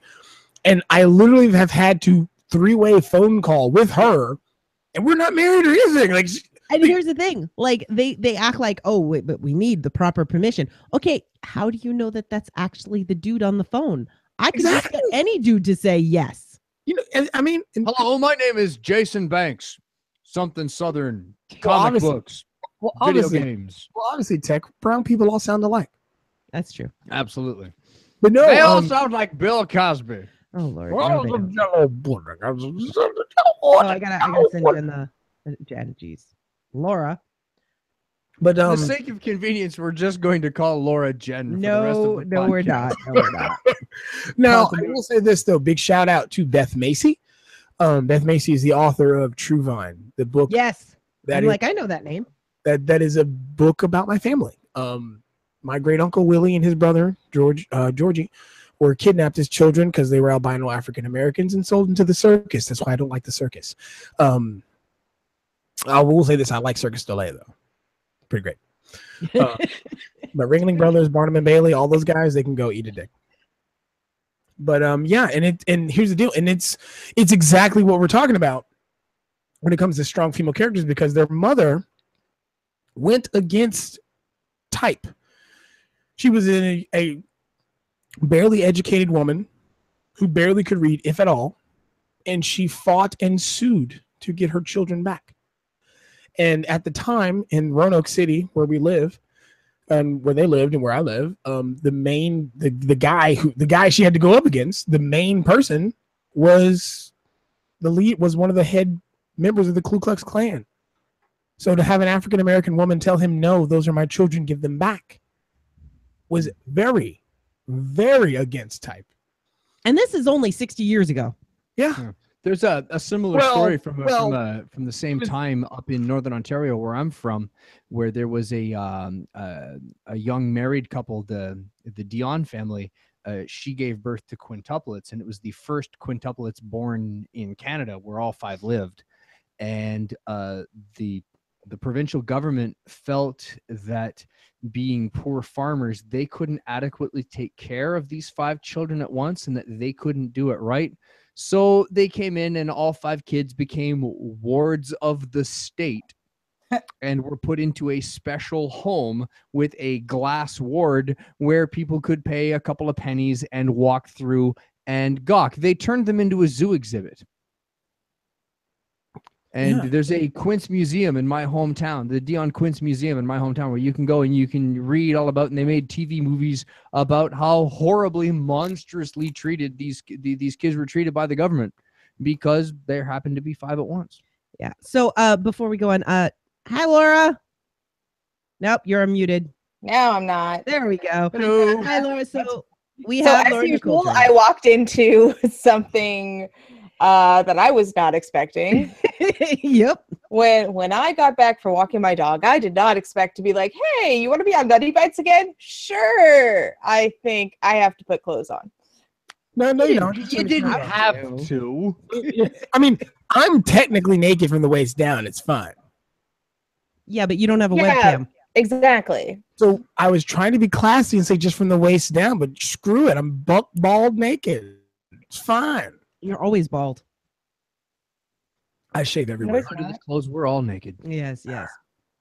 Okay, so we're going to be talking about strong female characters, but more specifically, we're going to be talking about the fact that there seems to be a rise in them, and we're going to talk about the good and the bad and all the other stuff about that. And so I'm glad that we have another woman to help me wrangle these two men. Yeah, after I have practice now after Balticon, so this is awesome. Yeah. I was a gentleman while intoxicated. Thank you very much. I'm just talking about in general. Overall, the weekend. Yes. So Me and Tech are the best of gentlemen when intoxicated. It's The little guy's easy. You just get him drunk, he falls asleep real fast. and Caution, the last 20 minutes before he falls asleep, he gets grumpy. Make it through the 20 minutes, wait till he snores, everything's fine. What'd you say, Laura? I forget. Okay. All right. I'll explain it to you with the Jello pudding. Bill, go away. No Bill Cosby in this episode. Yes, It's fine. We are not It's fine. doing Bill the is strong female character fine. episode. Bill It's Cosby. fine. It's fine. You'll have the greatest of cameos. No, he's not allowed on this podcast ever. Who's that? It's another person that ends up sounding like Bill Cosby, but Jason knows who I'm talking about. I've actually been thanked that he is never on this podcast, so we're not breaking that. Robert Kelly? No, of course No, not. stop it. I'll mute you. Me and my sausage fingers. There we go. Y'all So, got muted. If you want out of the penalty box, Hey, speaking of penalty box, Canada hockey. Woo! yay. Wrong season, dude. Yeah, I know it just finished. Basketball just finished. By the way, that sucks, by the way. I hate having the Stanley Cup and the NBA Finals going on at the same time. Yeah, if they'd stop adding teams, why does Las Vegas need a hockey team? They stop Why does adding Las teams, Vegas- they wouldn't have to push the season until Why does Las June. Vegas need a football team, by the way? The All right, Raiders all are right. going to Las Vegas. Are we ready? Yes, we are. But you can't do that. Bad, Lauren. Bad. She's not chewing into the mic. She mutes herself. First of all, my name is Laura, not Yeah. Lauren. Who's Bad Jason. Bad Jason. bad Oh, Jason. Bad baby. Jason. It hurt me so bad. All right. But Nick has to do it. I'm going to start the intro. Let me hit record. You okay? What are you doing back there? I am getting centered. Oh, okay. Meditating. Hello, Mixed Nutcases. This is Nuke Chas, and I've got a special episode of Nutty Bites for you. With me today, I have Hi, I'm a boy whose name is Tech. and Hi, I'm not a boy, and I'm Lauren Cole. and lastly we have another boy. Well, it's actually a man from Nope. Not allowed. Not allowed. Actually, it's me, Jason. Sadly, I'm not accompanied by my wonderful and wrangling handler co-host Jen, but she had to go for work. But yeah, That's why you're off the rails already, because she'd be hitting you in person oh, otherwise. don't worry. I've got 2 bottles of wine with your guys' names on it. It's about to get real. Oh no. Wait, whose names? All of the names. It's actually a secret psychic bottle of wine, Okay. aka Excellent. they're super cheap. I bought from Walmart. It's fine. And today we're going to be talking about strong female characters, which I could talk all day long, every day long about. But today we're going to be focusing on the rise of strong female characters, what makes a good one, what is missing the mark, and why are we finally seeing more of them? So, Jason, why don't you start us out? I love it. So when I mention this, I've had a string. Okay. I try to give people benefit of the doubt, right? I know my gender. I'll tell you about 65% of them are utter garbage, right? And I've had bad experiences with them. I even did a podcast on the way to work about one who decided to come in and say he couldn't play Horizon Zero Dawn because he couldn't play a female character. Blah, blah, blah, blah, blah, blah. And Nobilis Reed, who has still wins the internet for that, when he commented, yeah, and he probably can't watch lesbian porn either. Which is probably the greatest comment. But the point of the matter is that idea, that concept is revolting to me because I love Horizon Zero Dawn. I think that is a fantastic franchise. And I think that the fact that you have a female character who is not used as sexual bait, who is not fan service, who, you know, is independent and curious, and she's not guided. In fact, she saves and protects dudes of her own free will, not because it's what she's supposed to do. It's because she needs them for her own means. And yet you say you can't play her, and she's the character. She's the game, and that game and that character are my game of the year. I thought Zelda was going to be it because of how innovative it's been, but story-wise, that's my game of the year, Horizon Zero Dawn. And so I started thinking on the way home, I was like, we've had a rash of positive and very strong female characters as of late. And I mean, they've been on top of one another. I mean, we talk about Agent Carter, Wonder Woman, Aloy, the revamped Lara Croft. I mean, we've got the Injustice comics where Harley Quinn has shaken her abusive relationship with the Joker and has had a wonderful relationship with Black Canary and Poison Ivy. I mean, there's so much of it that would have never happened 5 years ago. And that's Let's not forget the Escape from Arkham cartoon where she had a wonderful relationship with Deadshot. Yeah, I mean, a black guy. Yeah.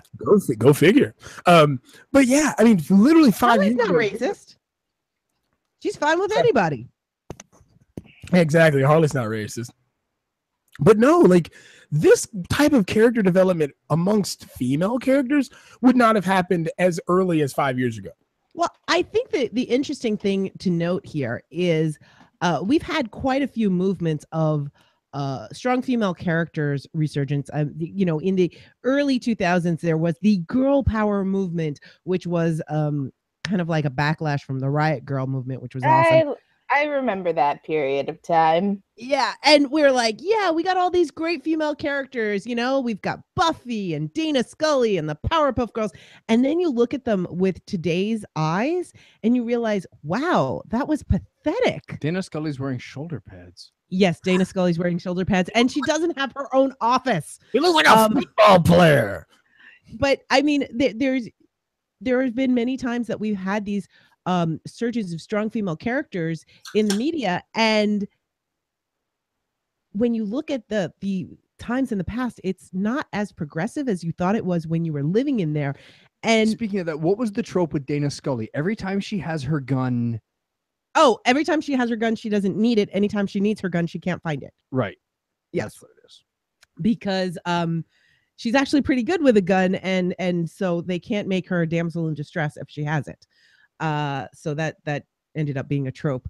But I mean, she's constantly being put in her place. She's constantly put in the junior position.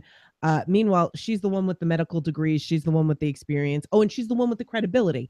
Mm-hmm. But she also still doesn't have her own office. Well, I mean, if you look at the overall arc of her character is because of her religious background, she has the most trouble believing, even though that show gives her almost every bit of evidence she ever would need to make the independent decision of saying, okay, things are a little different now. Well, the issue there, and we could go into the complexities of the X-Files, the issues there is they constantly have to have the believer versus the skeptic argument. So anytime she actually does believe, suddenly Mulder doesn't, or when Mulder's gone, the T-3000 is the skeptic. We don't talk about Daggett. Daggett is awesome, so shush.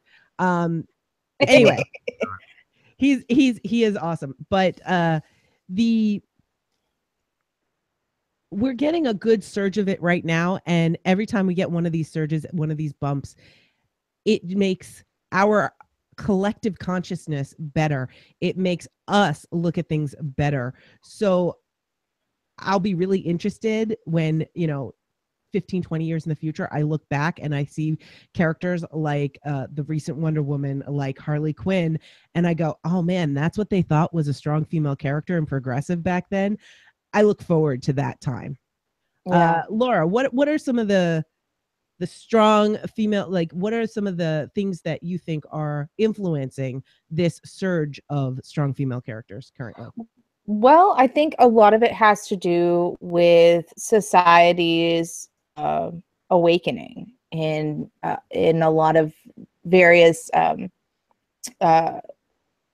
areas. Last year in the States, we had equal marriage done. And, I'm not going to get political, but so marriage equality is happening right now. We've got a surgence of people who are fighting really hard for women's reproductive rights. We've got a surge of LGBT community that is, fighting for equality and recognition. And the writers of these shows and these movies are seeing that this is something that people are interested in. They're polarized, and they have an agenda as well to, for whatever reason, they are definitely putting what they believe to be right in focus. We're talking about strong female characters. I think the one that I think of most right now is a show called Dark Matter. It's essentially kind of like a resurgence of Firefly, but less cowboy-esque. And the captain is a female.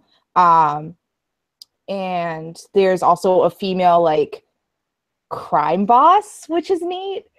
So it shows the wide spectrum of being a female. A female is not necessarily just a good guy or just a bad guy. And I think we're starting to see that complexity of what it is to be human embodied in a female, as opposed to it just being a male who gets that 3-dimension display. Did that make any sense? Because I'm confused now. No, I think it does. Ted, what are your thoughts on this whole situation? I think what bothers me the most about the strong woman trope that they try to bring in is that Hollywood adds this caveat that it's a strong woman, but she can't be as strong as a man.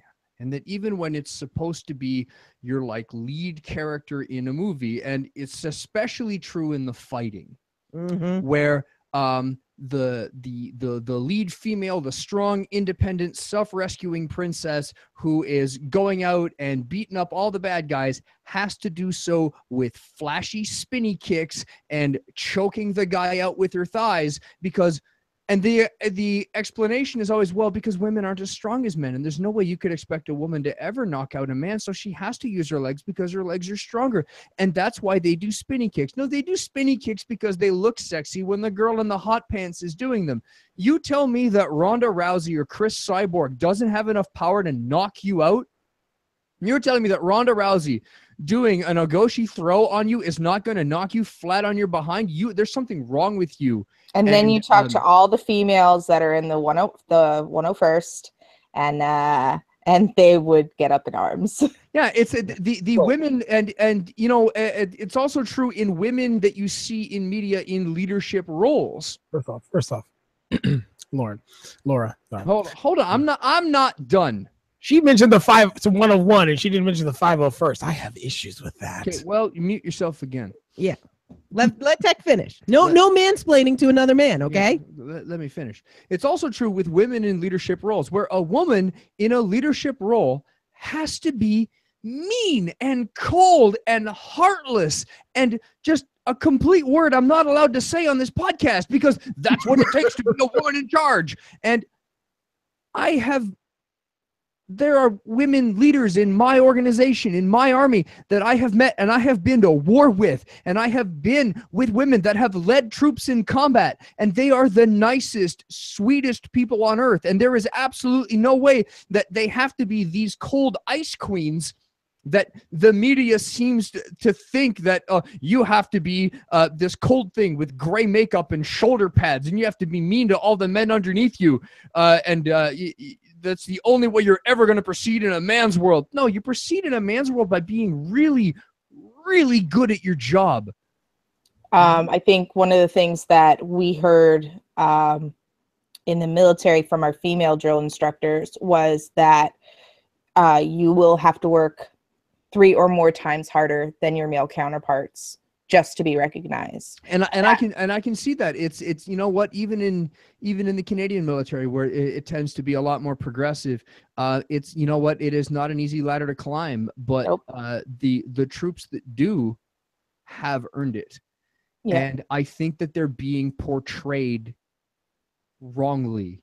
Unfairly, yeah. Yeah, and Yeah. really unfairly. And I think that the problem with the strong female characters that I see on TV, it's that I don't really see them as strong. I see them as weak caricatures of what a strong woman's supposed to be. And I don't really see anyone, you know, even my favorite strong female character, you know, the Major, Motoko Kusanagi from Ghost in the Shell. The only reason that made it into a live action movie is it said, well, they're not going to go see the movie about a Japanese woman. We'll make it Scarlett Johansson. She's hot. The boys will beat themselves over the head with rusty chains to go see her kick people. It's like, I don't want to see ScarJo. I want to see the Major.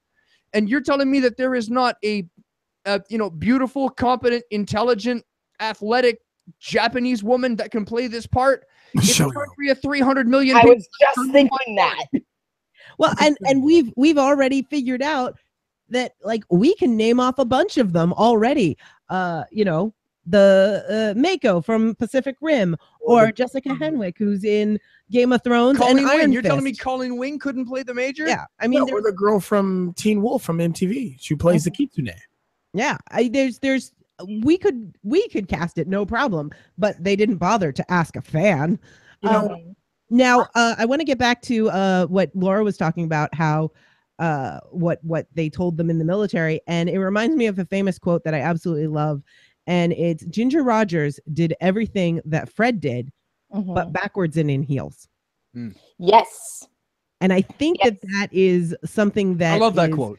Yeah, it's such a great quote because it really describes the female experience in a business setting or in any setting that is male dominated, because in order to be recognized as simply competent, Hashtag backwards and heels. Hashtag backwards and heels. Exactly. Yep. So let's start this out on a positive note. Let's start and let's just talk about some of the characters that we think are female characters done right. Okay. See, for me as a guy, it's kind of bad. Zoe Washburn. Yes. Zoe Washburn. Every girl on that show. Yeah. True. What's it from? But Zoe, it's from Firefly. Zoe, is it? Gina Torres' character. Yeah.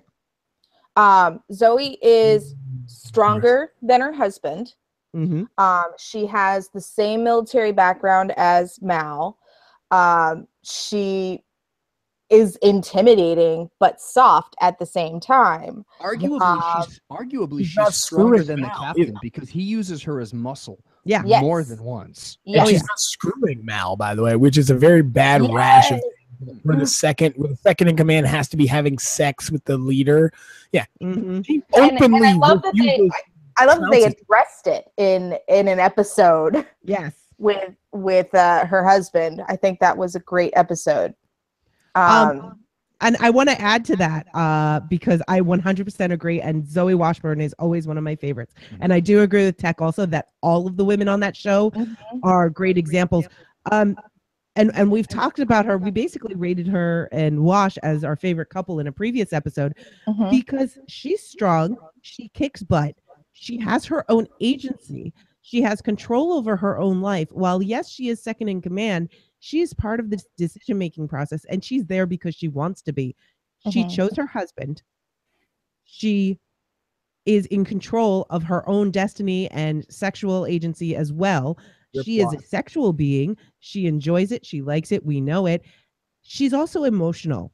Her Mhm. emotions are not cut off. Like, you may feel that way sometimes when you look at her because, she's got a stern front, but she is very emotional. And I think one of my favorite things is there's in the episode Heart of Gold when she and Wash are arguing about whether or not to start a family.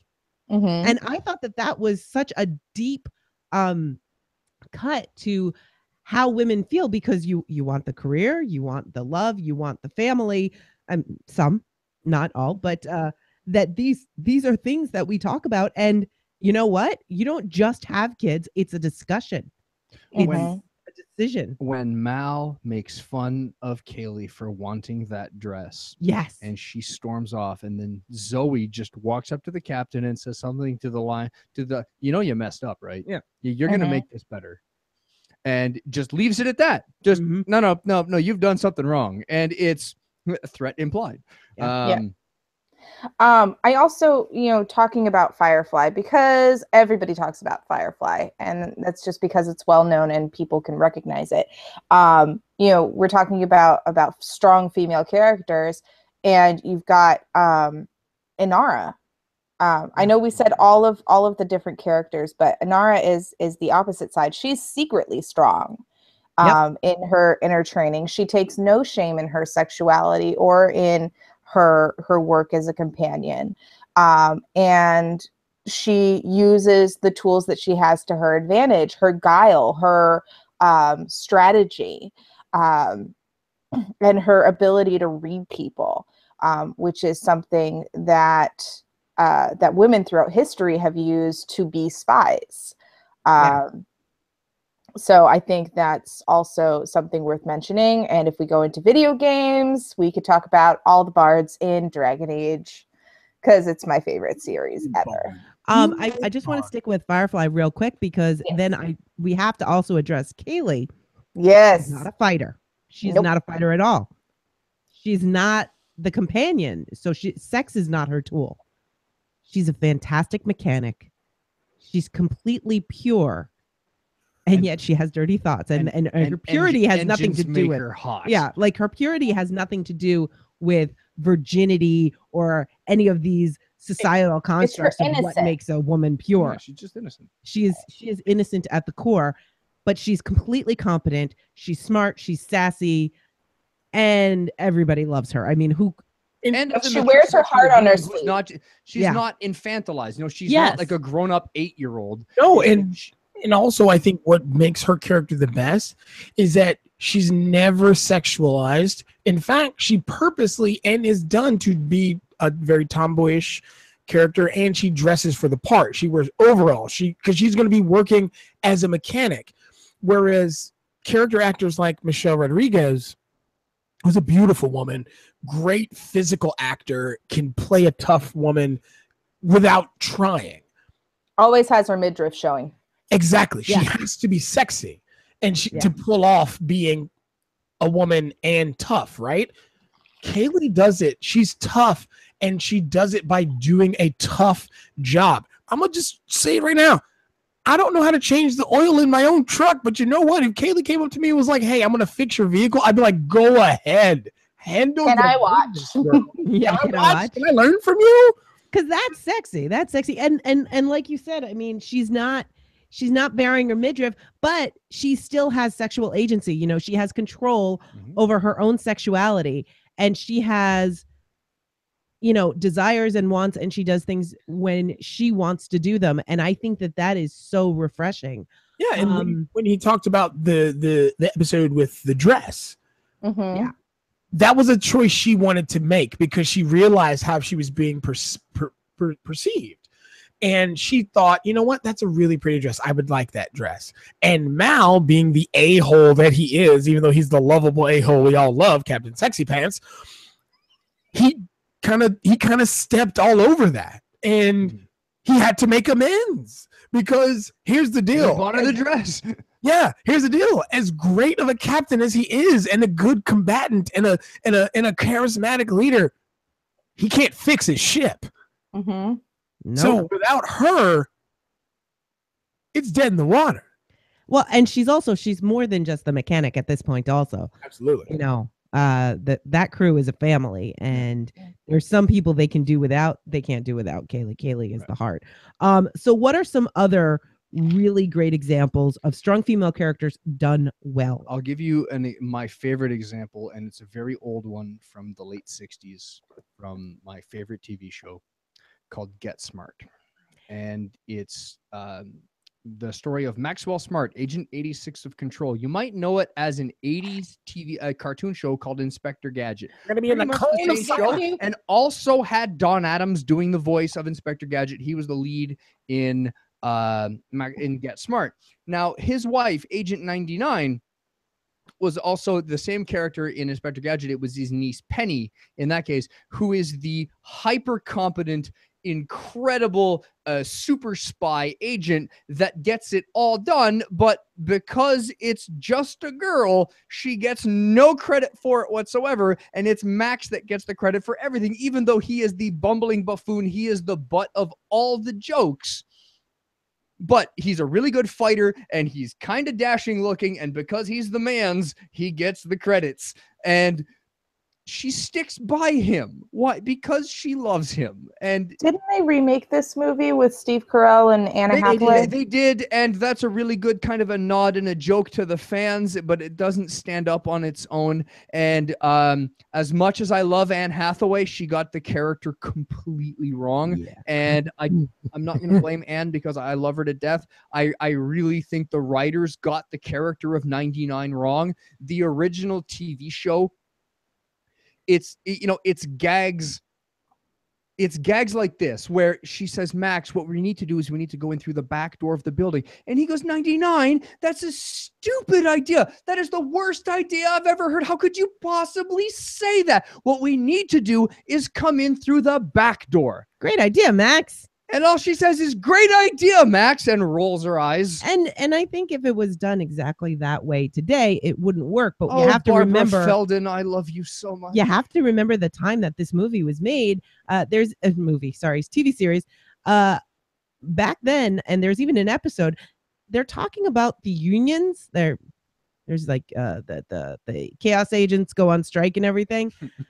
Except 99's still working because she has a completely different union. And she belongs to the secretary's union. Because women aren't in that union. So it really shows you a big, drastic difference. This is a time when there isn't equal pay going on, and I mean, like, officially. I mean, we still know unofficially equal pay isn't happening, but officially it's supposed to.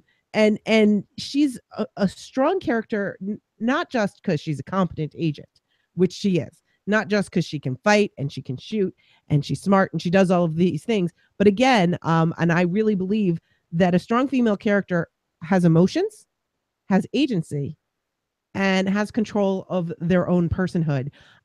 Because too often these strong female characters are men with breasts. They took a male character, put breasts on her, and made her sexy. There's been a lot of arguments that way. They say the Major is like that. Yeah. See, when it comes to the Major and actual Ghost in the Shell, not that Scarlett Johansson thing, that show, its basis is existentialism and this out-of-body, what is a soul and what makes a person. If I can change a mind as easy as changing a computer, what does it mean to be human? Exactly. And the Major does one of the best things in that show is she addresses it with, I don't remember what I was. She's like, I've changed so many bodies and been around so long that I can't remember what I started out as. So I just choose to be the Major Makoto Kusanagi. And that's one of the things that is kind of overarching in that show, is that she accepts herself and the limitations she has as a female character in that universe, but she transcends them and does them without being a dude with a wig on, basically, right? Like she is a female character, and she actually addresses a lot of the things that make her female throughout the series as it progresses. As we were talking, I was sitting here reading. I don't know if you guys have seen this. It's called 009-1. It's part of the same universe as the Cyborg 009 series. No. But this one's about a female cyborg where she has literally been changed by the government to be the ultimate spy. But it's done in a very femme fatale sense. So she's got the same murderous intent as someone such as Golgo 13. But at the same time, she carries herself. 13. He's amazing. But she carries herself like a James Bond, if you will. And since he's like the most, well-known spy, out there for most audiences, I'll use him as an example, not saying she's the proverbial male character just done as a woman. And it's fantastic, and you should definitely check it out. But with the Major, I think the Major transcends a lot of these issues we have with how males depict female characters because of the story they're in. But if you put the Major in any other story where you need a strong female character, I think she would succeed as well because of just her personality and the way she's done. And you don't get that very often where a character can be this just utilitarian force. You can say, well, if we want to do a female character right, who should we copy? And you can't go wrong with the Major. Yeah, so I want to get back to the Major because as you were talking and you were saying that, she doesn't even remember what she started out as. I'm just getting an idea here, and I'm thinking that kind of defines, well, she identifies as a woman, so she's a woman, and that's always how we've seen the Major. But it kind of makes me think of like, I can't speak to this because I am a cis woman, but I'm thinking for a trans person, that's a really beautiful metaphor. And whenever people say, well, we don't know if she's really a woman or a man. Well, yeah, we do. Because she says she's a woman because she says she's a woman. You talk about that, and I can't help but think about her, but Jared Axelrod. I love her. Mm-hmm. Fantastic. I saved the galaxy rapping because of her. And she has recently come out and said that she has identified for a very long time as a woman. Mind you, when I met her, she was addressed as a he. But to come out when they're so prolific in the world of podcasting and so honored and thought of is amazing to tell people, look, I identify this way, and to not change their name. She said, no, I'm not. It's amazing. And it's literally a physical embodiment of what the Major basically says in that scene that you were talking about.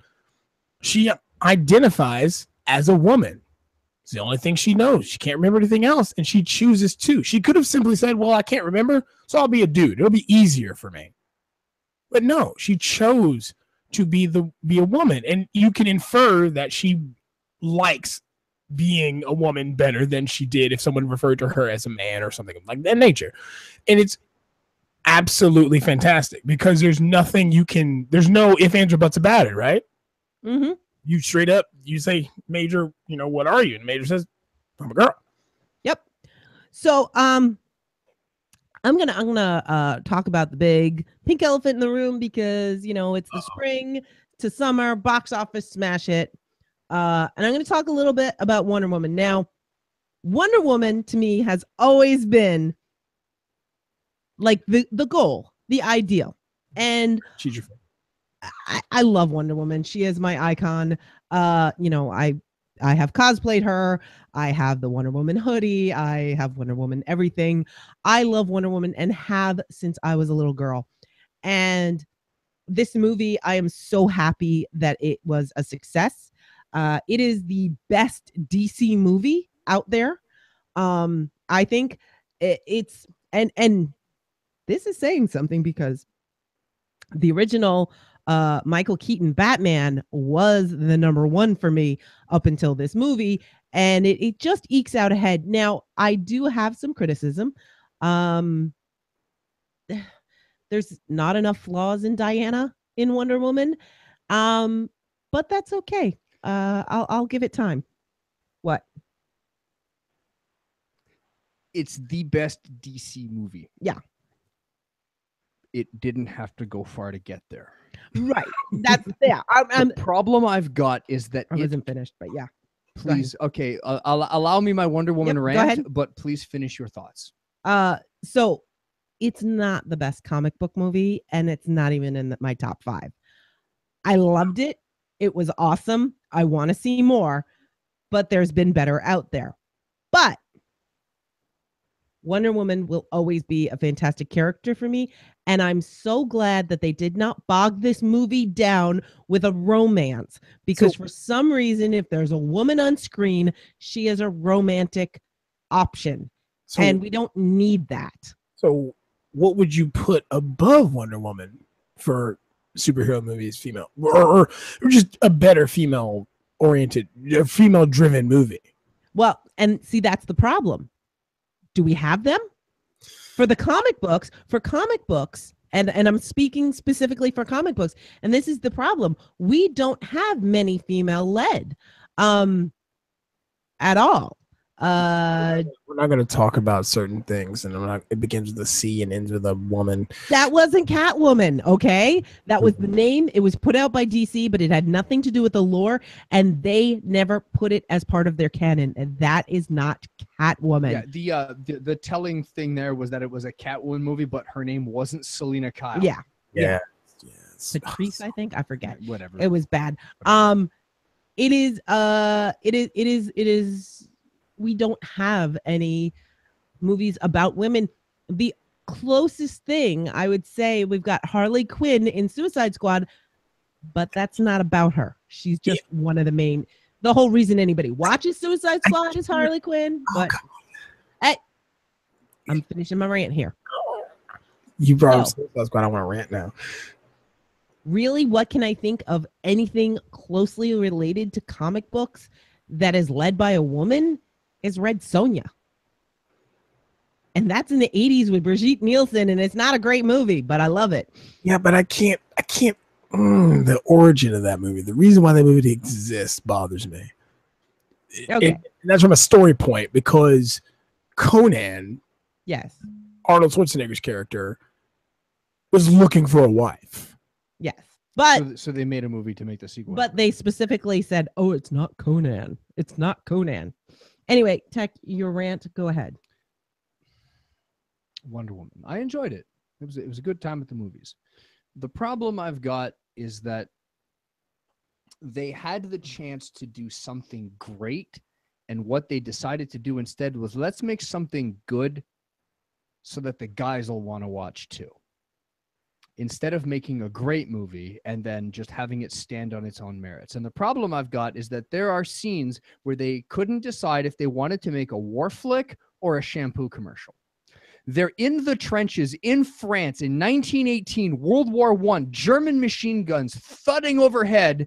They decide to go over the top, Wonder Woman leading S.H.I.E.L.D. out in front, a fantastic scene. She clears the parapet of the trench, stands all the way up, broadens her shoulders, and throws her locks over her hair and stares directly and then walks forward with the shield. The first half of that, with the music swell and her doing the slow motion walk with the hair bouncing, looking just like I am right now. Yes. Oh, so sexy with the music. And then when the machine gun fire hits and she puts the bracers and the shield in front, she hunkers down.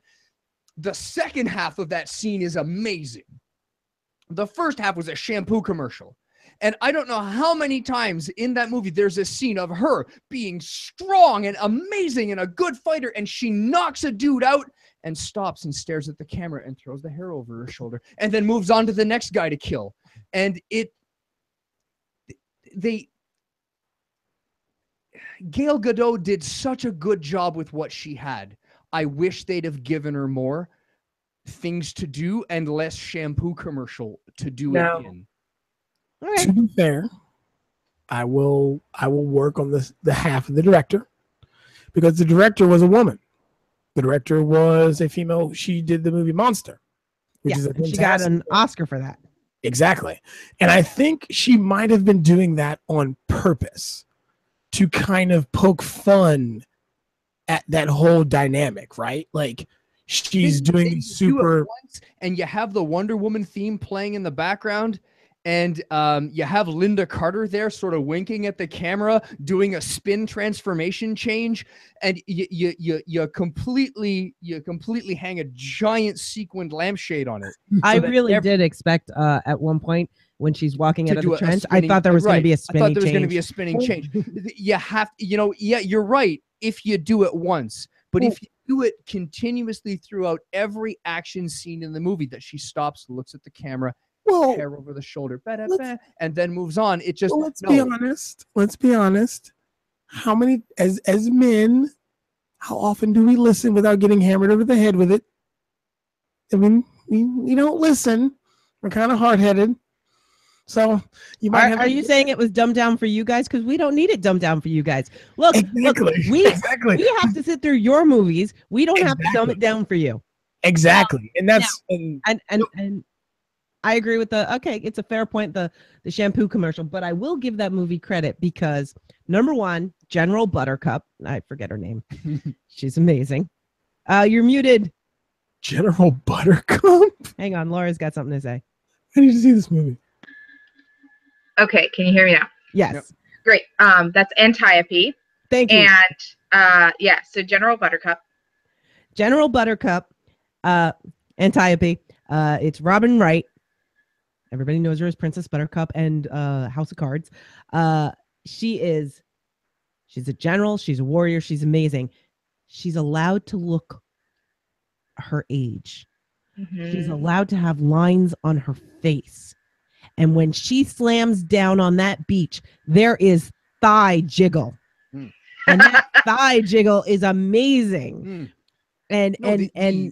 And while Gail Gadot was meant to be the beautiful, sexy, yada yada, the other Amazons were given the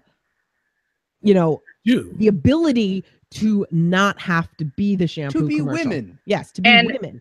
What I want to say from a costuming and from a hair point of view, A, because Tech brought up hair, and B, because hair is my hobby. Mm-hmm. They did everything historically accurate and sensibly with the Amazons on Themyscira, including Diana, because any warrior would have their hair pulled back out of their face because it would be in the way, which is why the hair flip had to happen, because it was in the fucking way. I mean, it's why the women cut their hair. I forgot to ask if we have to. Yeah, I got to edit that now, but that's okay. Go ahead. Sorry. I'm so sorry. We don't swear on this podcast. That's why the Romans had the crew cut, right?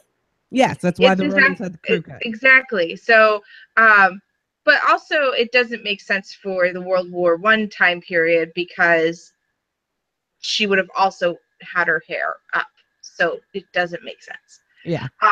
Then you talk about the outfit.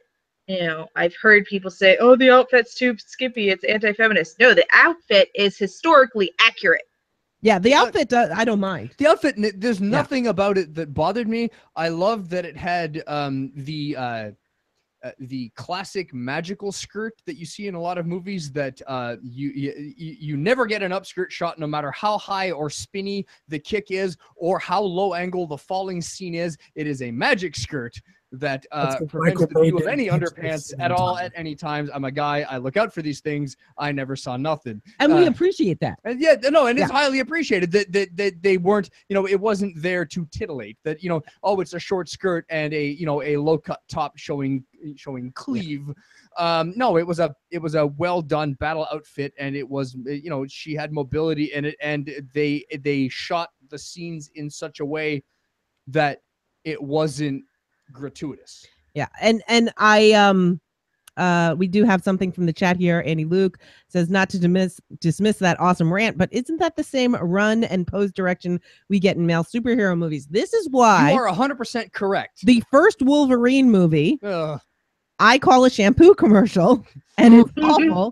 And Deadpool pointed out when he's like, she's going to do the superhero pose. It's bad on the knees, but it looks awesome. Yeah, that we don't need that. But yeah, You are 100% correct, Andy. It is the same thing, and I'm just as tired of it in every other superhero movie as in every other movie as I am this. I'll give you an example. The Apollo 13 thing that has been ripped off in every movie with the doors open at the end of the hallway, and it's your heroes standing four abreast doing the slow motion I lead with my shoulders walk as I go down the hallway to some sort of like Beastie Boys riff in the background to show how nasty we are. Yeah, we are cool. We are awesome. No, just walk like normal people. No one does that. Well, No one does except that in Rock. slow-mo. Munchkin agrees with me. I can yes, see him Munchkin nodding. does Yes. agree. Yes, Munchkin agrees. Well, except for The Rock, because The Rock has to walk that way because he's bigger than life. No, Well, if Rock when- walked And his that way shoulders at- are huge. Yeah. If Rock walked at a normal human pace, he would fall over. He has to walk in slow-mo everywhere he goes. What you don't understand is that when the Rock walks into a room, time actually slows down. To accommodate his need for slow-mo. Whoa, who's that? Exactly, it's Maui. All right. But so okay. So, hang on, Jason. Did you get to give us your example for strong female heroes? Strong female characters done right. So I have to go back, right? You talked about Suicide Squad. I saw that We're movie. doing right now. And I saw that. And now here's the deal. They did that version of Harley Quinn correct Yes, they did. in the comic. Mm-hmm. In Injustice, the comic, that Harley Quinn and the video game, mind you, I had to pause the video game and tip my hat.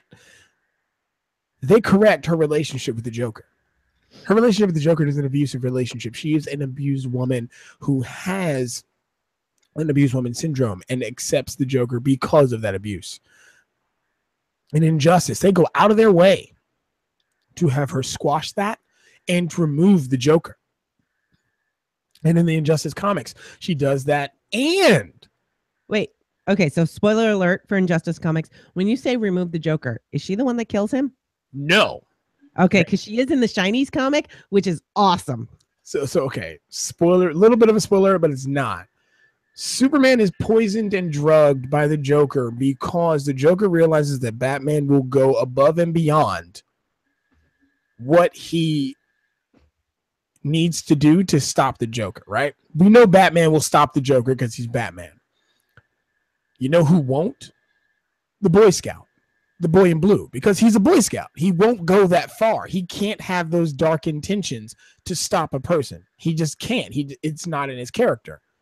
So the Joker realizes that, being the greatest villain that he to ever walk the earth, and poisons him, tricks him, and makes him murder his significant pregnant other, Lois Lane.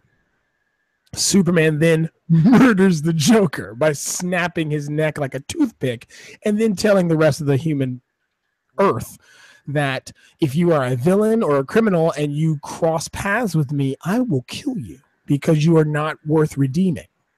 You are all flawed and permanently flawed, and there's no saving you. So I'll just kill you instead. And half of the DC universe chooses to go with Superman because they agree, because of their losses and stuff with the Joker and all that good stuff. Batman says, whoa, slow your roll. You can't do that. And in Injustice, Harley Quinn sides with Batman. She becomes his Alfred, so to speak. She's the one who runs the computer. She's the one that keeps tails on Superman and the actions that his army is doing. Okay, Jason, I'm going to need to stop you just for time here. Are you saying your example is Harley Quinn? Yes. Thank you. Because Don't need to spoil everybody for the comics. but the Okay. reason why I'm saying that, the reason why I'm saying is now is because she ends up having to confront her demon of the Joker. she even says specifically, because she sees a hallucination that of being in the original Harley Quinn outfit, the red and black cat suit, and the Joker puts her in it. She says, no one will put me in this. No one will treat me this way. And she kills him in this hallucination.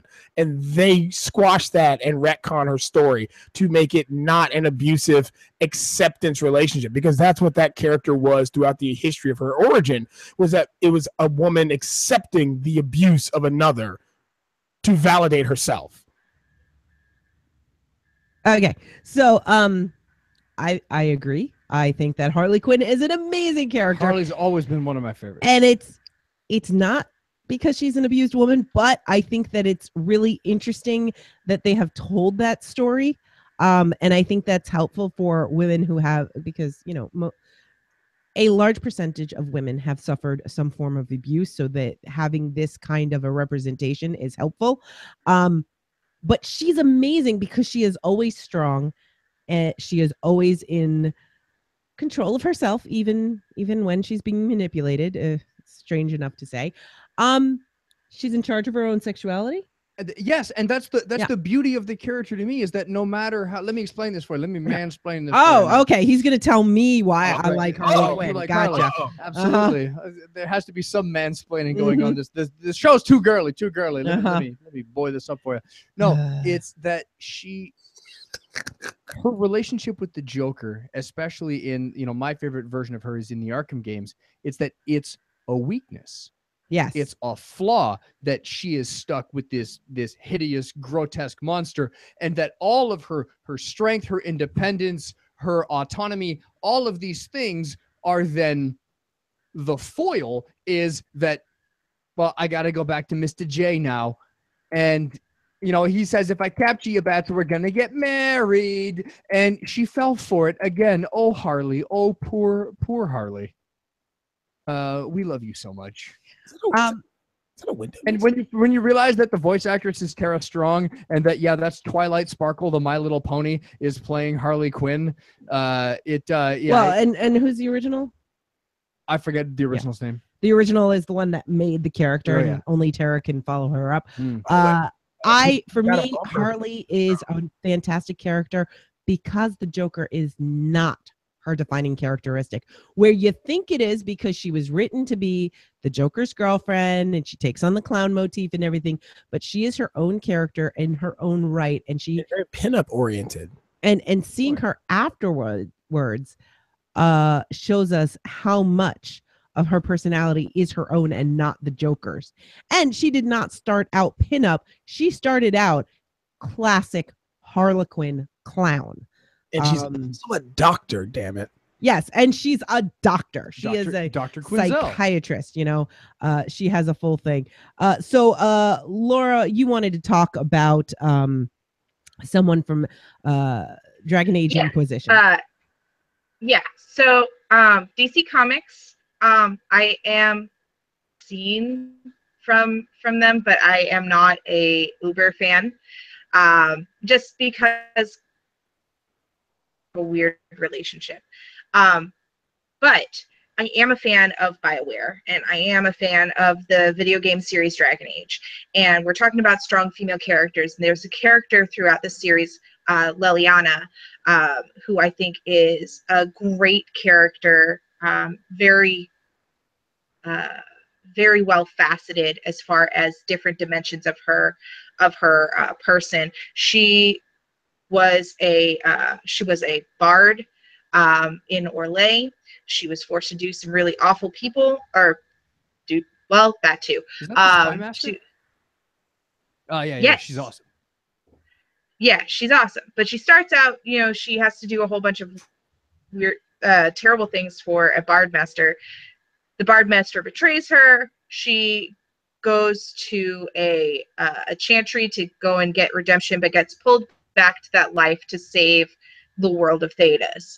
And as you see the cynicism kind of set in, because she keeps having to be put into the situation where she has to go and save the world from the shadows.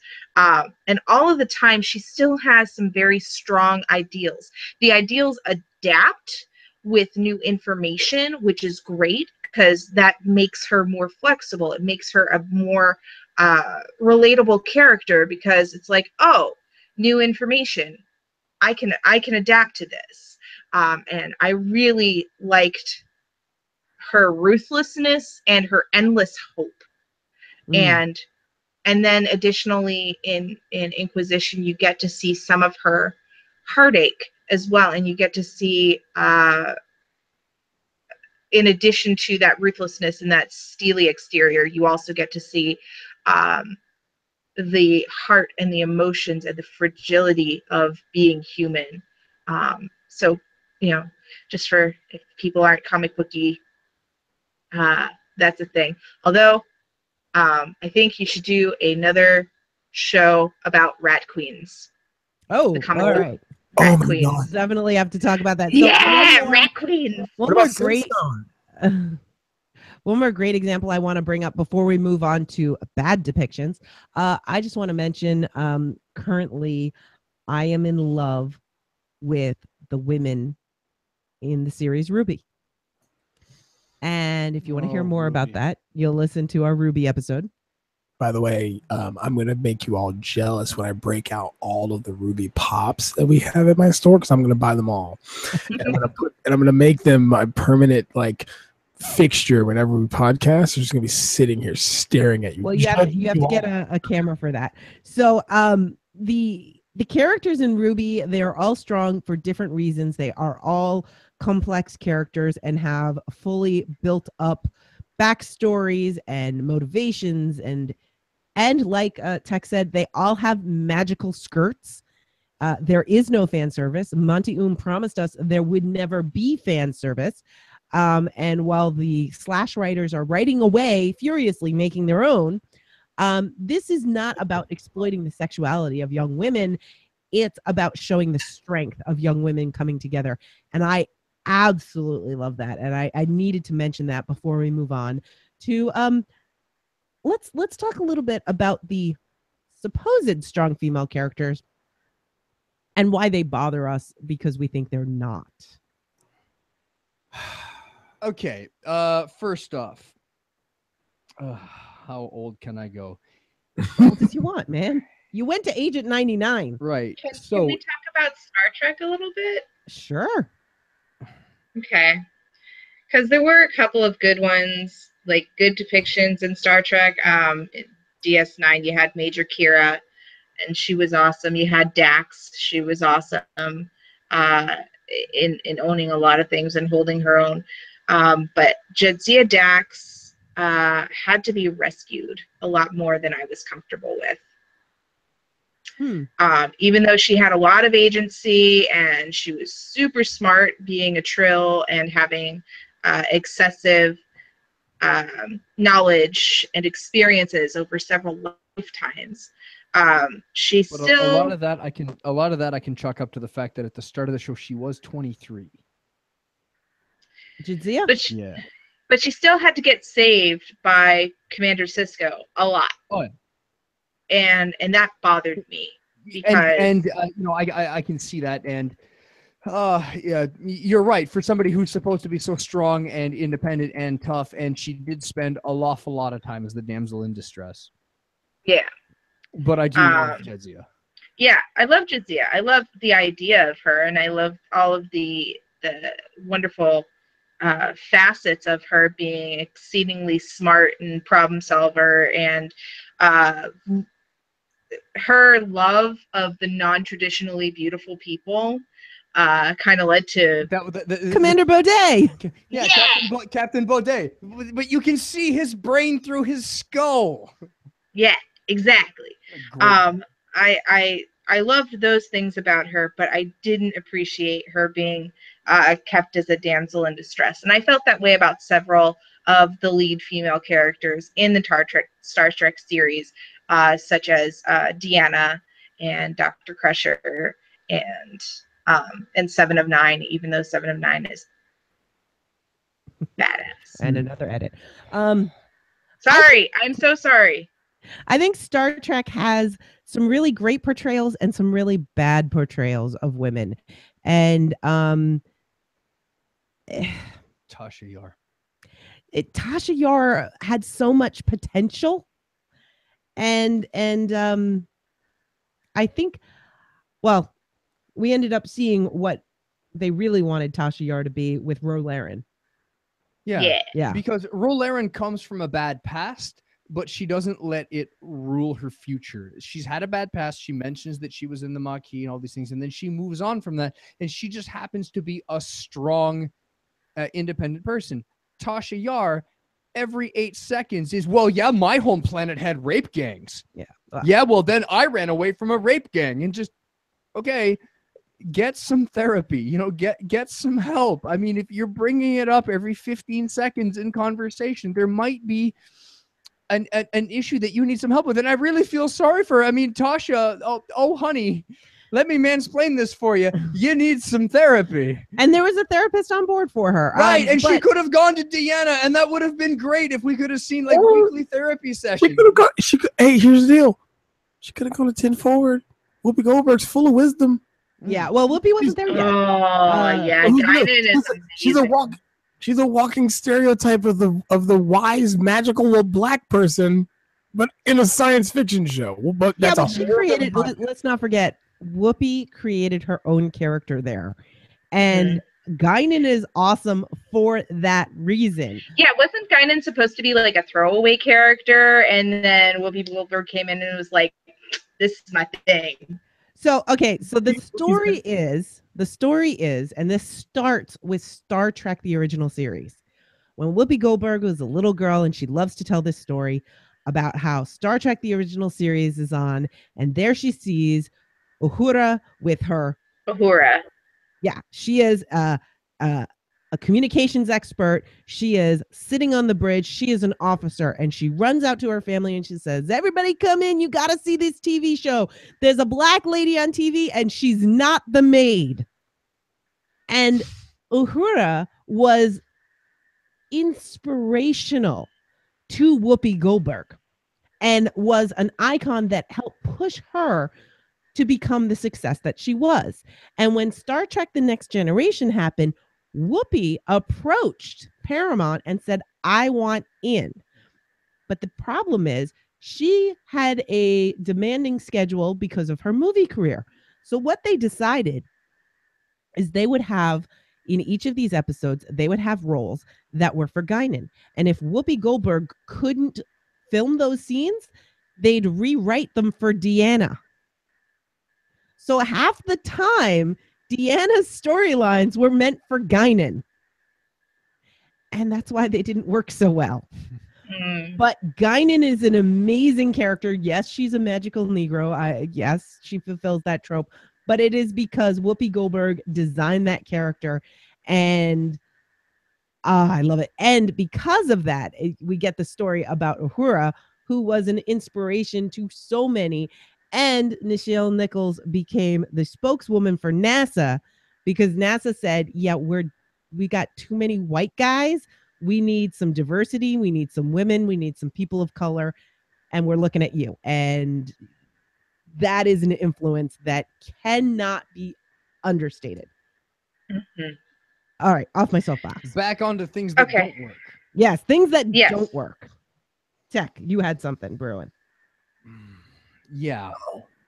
He's holding back. Girlfriend in Raiders. Supposedly the tough independent girl. She knocks out the Nazis. She's a strong woman. No, she's an argumentative woman who spends most of her time tied to a pole screaming for the boy to rescue. And doesn't actually do anything. And for the longest time, it was, oh, she's a strong woman. No, she's a strong woman because she had a speaking role, is what you meant to say. She did start out as amazing. Point. Right. That's the thing that I was talking about earlier. Like, we look back at these strong women and we're like, really? Like, she was a strong woman. 5 years. She started out. Hey, she started out amazing. The whole shots and drinking the guy under the table. No. Okay. Oh, you were talking Marion. I was going to say, Dana Scully was amazing for the time, but looking at it with today's eyes, no. Same thing with Marion. She's tough. She's awesome. But Tech's right. She's an accessory. she's not there for any other purpose but to motivate Indy. If you can remove a character from a movie and not have it much effect on the movie, the character doesn't really need to be there. The whole rest of the story of Raiders, of finding the Ark and beating the Nazis, works without the girl being there. She was an accessory. And I mean, that annoys me the most, that it was a wasted opportunity at a good character. They could have done a Leia. They could have had, the self-rescuing princess. She could have had all the knowledge that her father had, that she had been raised by this guy that knew everything about this medallion and actually helped towards the search for the Ark. And unfortunately, this was written in the 80s. It was written by men who thought, hey, this is a strong female character. So I love Marion. But at the same time, you're right. By today's standards. 5 years later, had this movie been made 5 years later, she'd have been wearing hot pants and she would have been spin-kicking Nazis. Yeah, well, 10 years later. Let's give that 10 years later. Okay. So, yeah. So for me, the times that it doesn't work is, as I've said before, when it's not a female character, they just took a male character they wrote and put breasts on it. Or long legs, or long, whatever. It's just, we didn't actually think, why does this motivate this person? And unfortunately, and this is the thing that really gets me, this is what really tweaks me, is how often to become a strong character in these male writers' eyes, some sort of trauma, violence, or sexual violence, which is normally the way that it happens, has to happen to this woman before she can become this strong character. Why is it that the only thing motivating a woman to start fighting or kicking butt or being strong is that they've had their agency taken away from them? That is a problem I have. And that is a problem that I've had. And I said Harley is a great example. Harley is also a bad example, and it all depends on the writer. And there's a certain cover and a certain storyline that I'm not going to talk about, but I will just hint it involves a bathtub. And those are examples of somebody writing Harley wrong. And we don't need that. Let's have a character be strong because that's who she is. She doesn't need to be victimized, brutalized. And we don't need to have, I'm going to call it rape porn, to inspire people to care about a character. Shout out for done right. Sunstone. Yeah. The comic Sunstone, written by Stefan Stepchick. He's also on DeviantArt under the name of Shinies. He's done a lot of great comics. He's written for a bunch of other people. I think he's currently drawing Witchblade for Dark Horse. But his comic Sunstone is absolutely incredible. Lead female cast, written really, really well. Amazing. Needs to be PG. If you're under it is R-rated. If you're under the age of 18, don't read this yet. Ask your here's parents. Here's the deal. Sunstone is what 50 Shades wishes it was. No, 50 Shades doesn't even know to wish it was. Yeah. Like Sunstone is that albatross, that unicorn, that thing that is just on its own out there and should be known by everyone. And this is the artist and writer that did the alt Harley comic book that I absolutely love, and where she's the one that kills the Joker, which is awesome. And his version of Wonder Woman, I'd watch all day. Oh yeah. So you've talked about how Harley Quinn is a good example and a bad example depending on how she's written. I've got to shatter a lot of otaku's fan dreams with my suggestion here. Usagi. Oh no, you didn't. Yay! She is both a good example, yep, and a terrible one. Sometimes. Tuxedo Mask, come rescue me. You She's got poor taste in men. Okay. Darn tootin', brother. And it's bad because you have these characters who are obviously drawn in a way to get the male gaze, because you, at that time when they were making the show, they didn't think they could have a hit show with just a woman audience. We're talking about Sailor Moon here. Absolutely. I'm talking about Sailor Moon here. And so they thought they couldn't have a good hit show without a male audience. And that's absolutely incredibly wrong, because in our previous podcast, I made the joke, what, girls? They like action figures of their heroes? Yes, you idiot, they do. And they'll buy them far more than we will. And in fact, we men are such monkeys, we'll buy them for them because we want to impress them. Anyway, Usagi, she... Say that again, Tech. I said we are kind of stupid, aren't we? We are. It's fine. We accept it and we own it. I love Sailor Moon. I do. I love it so much, but I'm sorry. I don't need them in skirts about a millimeter shy of being X-rated in what they show. And by the way, in Sailor Moon Crystal, that millimeter is gone. They just don't draw it. But yet, you have wonderful episodes that are focused on the relationships between the Sailor Scouts that have nothing to do with men. Matter of fact, men can't even relate to those relationships whatsoever because we're not women. We don't get it. We don't get the emotions behind it. We don't get any of it. Yeah, there's some complicated relationships in those five girls' friendships, and they go through them a lot. And a lot of it, you know, Lil Techie here watching this in his formative years, missed a lot of that. And going back and watching them again and watching Sailor Moon Crystal, I'm catching on some of it, but I didn't grow up as a teenage girl in Japan, and I didn't grow up fighting demon monsters from the dark side of the moon. So You didn't? I did. I'm sorry. I just don't have that experience, Nutty. So a lot of I this do. did completely over me. You know, sadly, curse my gender. The only thing I can say is, you know, their skirts are 1 millimeter longer than being X-rated. Yeah, but we really didn't mind, did we? No, we didn't. And that's the worst part, because now growing up, I've gone back and looked, and people have bashed Sailor Moon tremendously. A lot of feminists have, because of how short their outfits are and because of how their transformations are. But I'll go here. One, the transformation sequences in most magical girl shows are the same. In fact, it's gotten so much play that it's a trope. I'm looking at you, Putty Prisoner in One Punch Man. Putty Prisoner. And it's a trope. Magic Moon makeup. Ugh. You know?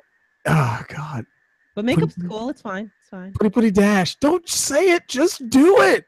Anyway.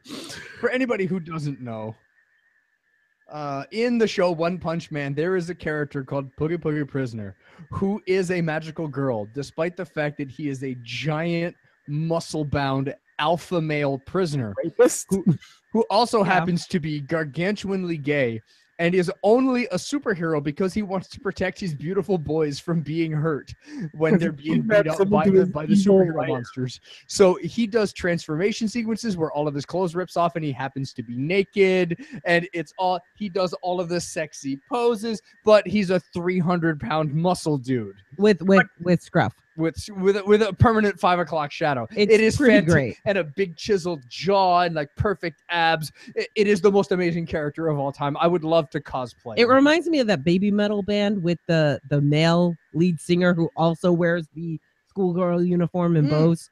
Yeah. Yeah, and the reason why that character works so well is because we realize the inequality in how they designed magical girls back in the day, because they didn't believe a male audience would watch those shows, or they could have a hit show without the male audience.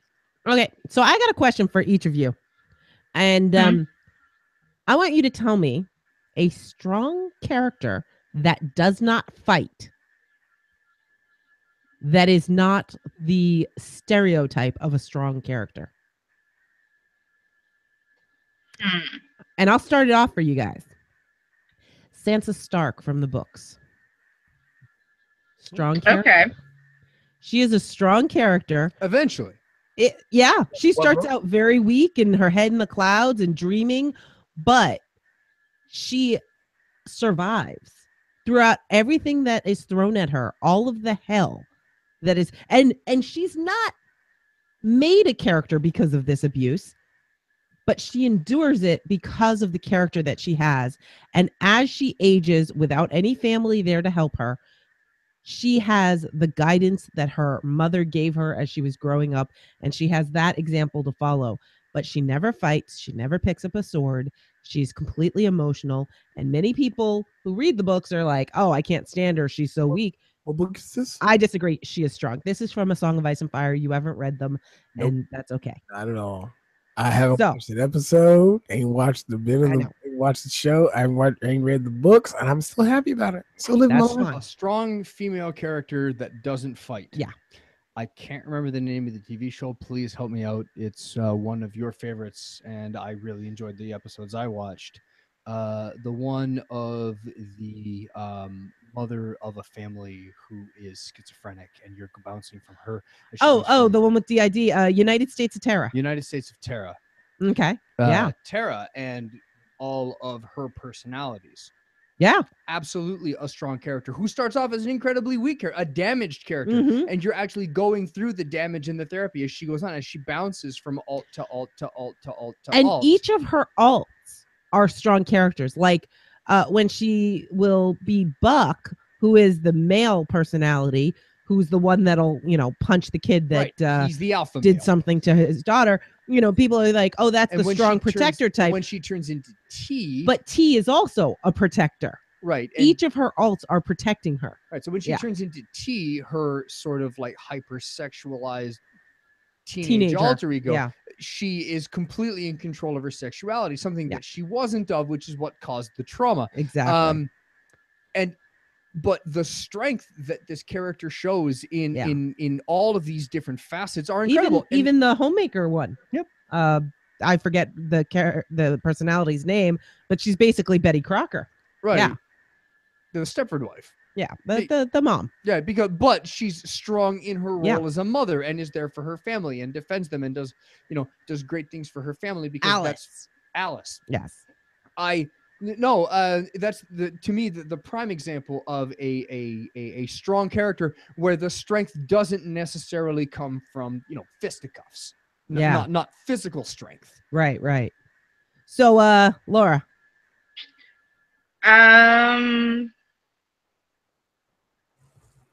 I'm trying to think, and I'm having a hard time with it. Can we go to Jason and come back to me? Sure. Jason, go. You're gonna follow me. I'm gonna make it hard for you. So here's the deal. The character I choose isn't from a movie, it's not from a comic book, but it's actually from a book, a Pulitzer Prize winning book, To Kill a Mockingbird. I'm looking at Scout. Okay. Because Scout not only has to find her balance Which and book? place To Kill a Mockingbird. between her father, who is the lawyer and defendant of a black man who is accused of raping and assaulting a white woman, but she also has to figure out because she's trying to explain to her father, like, I don't believe this is how this works. It's not how this goes, and you need to protect him. Blah blah blah. But she never lifts a finger. She never lifts a finger in violence in this story. It's because of her acceptance and her understanding of the character that makes her so great. And that's why To Kill a Mockingbird should be and is recommended, and and it's reading throughout schools here, period. Did everybody here read that in school? No, Yeah. No? Yeah, I did. Wait, And you did? Yeah. I did not. Oh, okay. burned Wow, through that surprises me. Love it. I expected everyone that went to school in America to read it, and I expected the Canadian to not have read it. So Exactly. I did. I didn't think I Well, would have read it. Department of Defense schools. So yeah. No, we would read 2 books a year in English. One was always Shakespeare, and then one was always something else. So that was grade 9 was To Kill a Mockingbird, and then grade 10 was Charlie. That's the last one I remember. Oh, Charlie. Or what was it called? Flowers for Algernon. Yeah, Flowers for Algernon. I'm gonna cheat with our backlog catalog here, our behind the scenes, and steal, and because I'm a man and I can't measure up to Lauren. Laura, I'm going to steal her suggestion of Utena because I'm the otaku here. I hate. No, that's not true. You can't, because she fights. Aha! That is very true. I can't. But you are absolutely right. But here's the deal. I think the reason why she's so great isn't because of her fighting. It's because of how she identifies herself and the place and how she puts herself. Yeah. Because Revolutionary Girl Utena isn't technically a girl. No, Revolutionary Girl Utena, they're transgender. she is. And not only are they transgender, but she dates a woman. In fact, the movie is all about her rescuing her princess. Okay, so for those of us that She wants to be a don't prince. know this, Indeed. those of us that don't know this, okay, so she's assigned female at birth, but wants to be a prince. Is that the deal? Yes, because she Yeah. falls in love with a princess who wants to be a prince. So to win her princess's hand, she takes up the mantle of prince.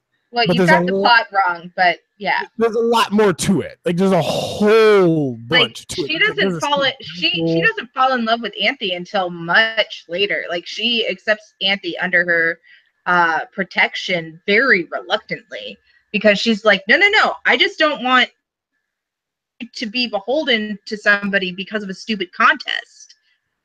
You don't have to be attached to me. Yeah, it's Oh, that's cool. yeah, Utena is fantastic. And I they have to look this one up. So, Laura, did you come up with someone who doesn't fight? I did, and then I lost it. about our princess from Utena. Well, but Anthe's not really a great she's like a good and bad representation because she's kind of a slave to a system of the Rose Kingdom and whatnot, or the I forget what the castle is called, and now I want to go watch it again. Because I love that series. Hey, they made a box set that just came out of all of the manga, by the way. Is it on Crunchyroll? Sadly, no. Okay. No, it's not I'm gonna anywhere have to look it anymore. It used to be on Hulu, and now it's not. But no, in a 3-volume set of the entire arc, which is expensive. Don't get me twisted; it's super expensive, but it's well worth it. I'm gonna throw out an honorable mention. Who I ended up naming my necromancer after, because Tech, when he started to build his necromancer on D3, it gave him the name Jareth, so I had to choose Sarah. I'm going to pick Sarah from Labyrinth because she's a 14-year-old girl. She does not fight. She solves riddles. Magic dance. And she does not succumb to the hotness of David Bowie. No, she makes him succumb to her hotness because it's Jennifer Connelly. She saves her brother. She saves her friends. And that baby. She saves all of the people in the Goblin Village or the Goblin Realm by stating that he has no power over her. And growing up, that's an incredibly powerful message. And we all know to have growing up. In an entire movie that gorgeous. In an entire movie that is based on the whole idea of that change from tween to teen, the whole idea of growing up, to have that message of you can grow up and be whatever you want and you're the one in charge, and what people told you was a fairy tale isn't necessarily true. It's only true if you want it to be, and you can control the Goblin King if you want it hard enough, because he has no power over you because you have the power be who you are. Right. So amazing. Yeah. And the fact that it's David Bowie. I mean, I'm sorry. Everybody in this Said room that would wrong. Is It's cave. because it's Boy. Jennifer Connelly. Yeah, everybody in this room would cave no matter what side of that equation they're on. They'd cave, they'd give in, we'd enjoy it, and we'd Damn it, accept. he knows me too well. Yeah. So I did remember who I was going to pick. Yes. So there is a series, an anime series called X, and Ooh. the main character is a 14-year-old boy, Yeah. and it has some really good, strong female characters who are fighters in it. But the one that I think is a really good example is the Princess Hinoto, because she is their seer. She sees all the versions of the future, and she gives guidance, but she also has her strength in what she omits. She's kind of like a webmaster, and her sister has an ability to walk into her dreams and is kind of like the antithesis of Hinato. So I really like the way that she uses what she's got, because she's a blind mute princess, but she uses what she has to communicate how to save the world. So yeah, Cool. I really like that show. So I think the overall message of this episode is there's a lot of things you can do with female characters, and you can make them strong in many different ways. So keep writing strong female characters. We need more of them. And I think that's my Maury moment. Equal representation. Yes, And- yes. Please, I know I'm just a dumb boy, and sometimes I'm a dumber boy than I want to be, but my cash money at the theater and at the comic book store and everywhere else is spent on good stories, Yeah. not on sex. Yep. Because of the internet, porn is free. If all I want is sex, I'll go get porn. If I want to watch a good story with good characters, I will spend my hard-earned dollars on it. So please stop trying to just titillate me with girls. I can go get that for free. Show me strong, awesome characters that I care about, like Pyrrha and Ruby in the show Ruby, that I love to death, that have never shown me an inch, and I will never ask for more because they're amazing characters. So True. can I rant for a second? How much time do we got? We're wrapping up because Laura's got to go. Okay. All right. So thank you. Yeah, I have so to much. go take care of stuff. Yes. Thank you so much for joining us. Hang on one second. Hack, cough, cough. If you I want couldn't make it through that. more strong female characters, I also recommend looking at Urza from Fairy Tale. Yeah, Urza Scarlet. And a lot of the, like, not Lucy, although Lucy Hartfilia does have some good moments. I think a lot of the secondary female characters in Fairy Tale have some really interesting lives and backstories and are worth checking out. Cool. What? All right. They make up for the bartender. Yeah. Thank you so much, everyone, for joining us. Let us know what female characters you absolutely love, and tell us what tropes you don't like by following any of the links at the end of the show that will tell you where you can send in feedback. But in the meantime, Laura Nicole, where can people find you on the internet? So I am an audio savant, and I do narration and audio editing and podcast editing and a whole bunch of audio related stuff. And you can find me at resonantmoon.com. Buy her book. She didn't say anything. Oh yeah, and buy my her book. shush. You can buy my book as well. It's Stonebriar Case Files, Bad Alchemy, on Amazon. Just search for Laura Nicole. And Jason, where can people find you on the internet? You can hear me rant, rave, and yell, and all that good stuff at talknerdytomepodcast.com. You can also hear Jen strangle me in as if she's got me in a choke collar on the same podcast. It's also on Facebook at facebook.com/nerdytome. And we are on Twitter at nerdytomepodcast. Send us some shout outs. Let us know. Talk to us. I like talking to people. All of those twos are the number 2 and tech. Nutty, this is your chance for revenge.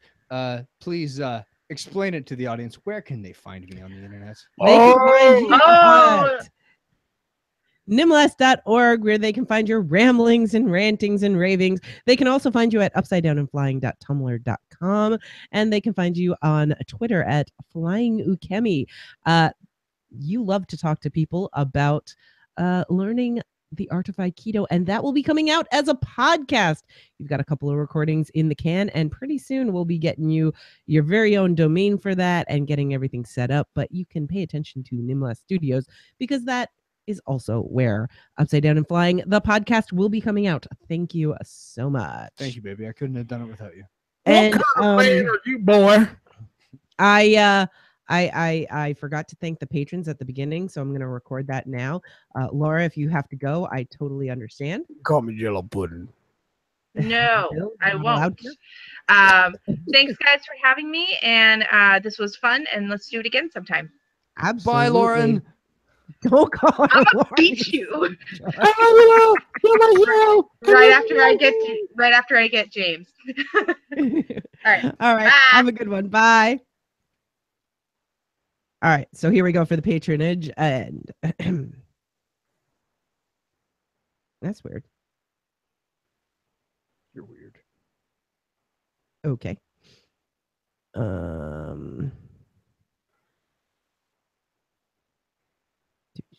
You suck at this. I do suck at this. I was trying to change the sort order, and for some reason it did it all willy-nilly and weird.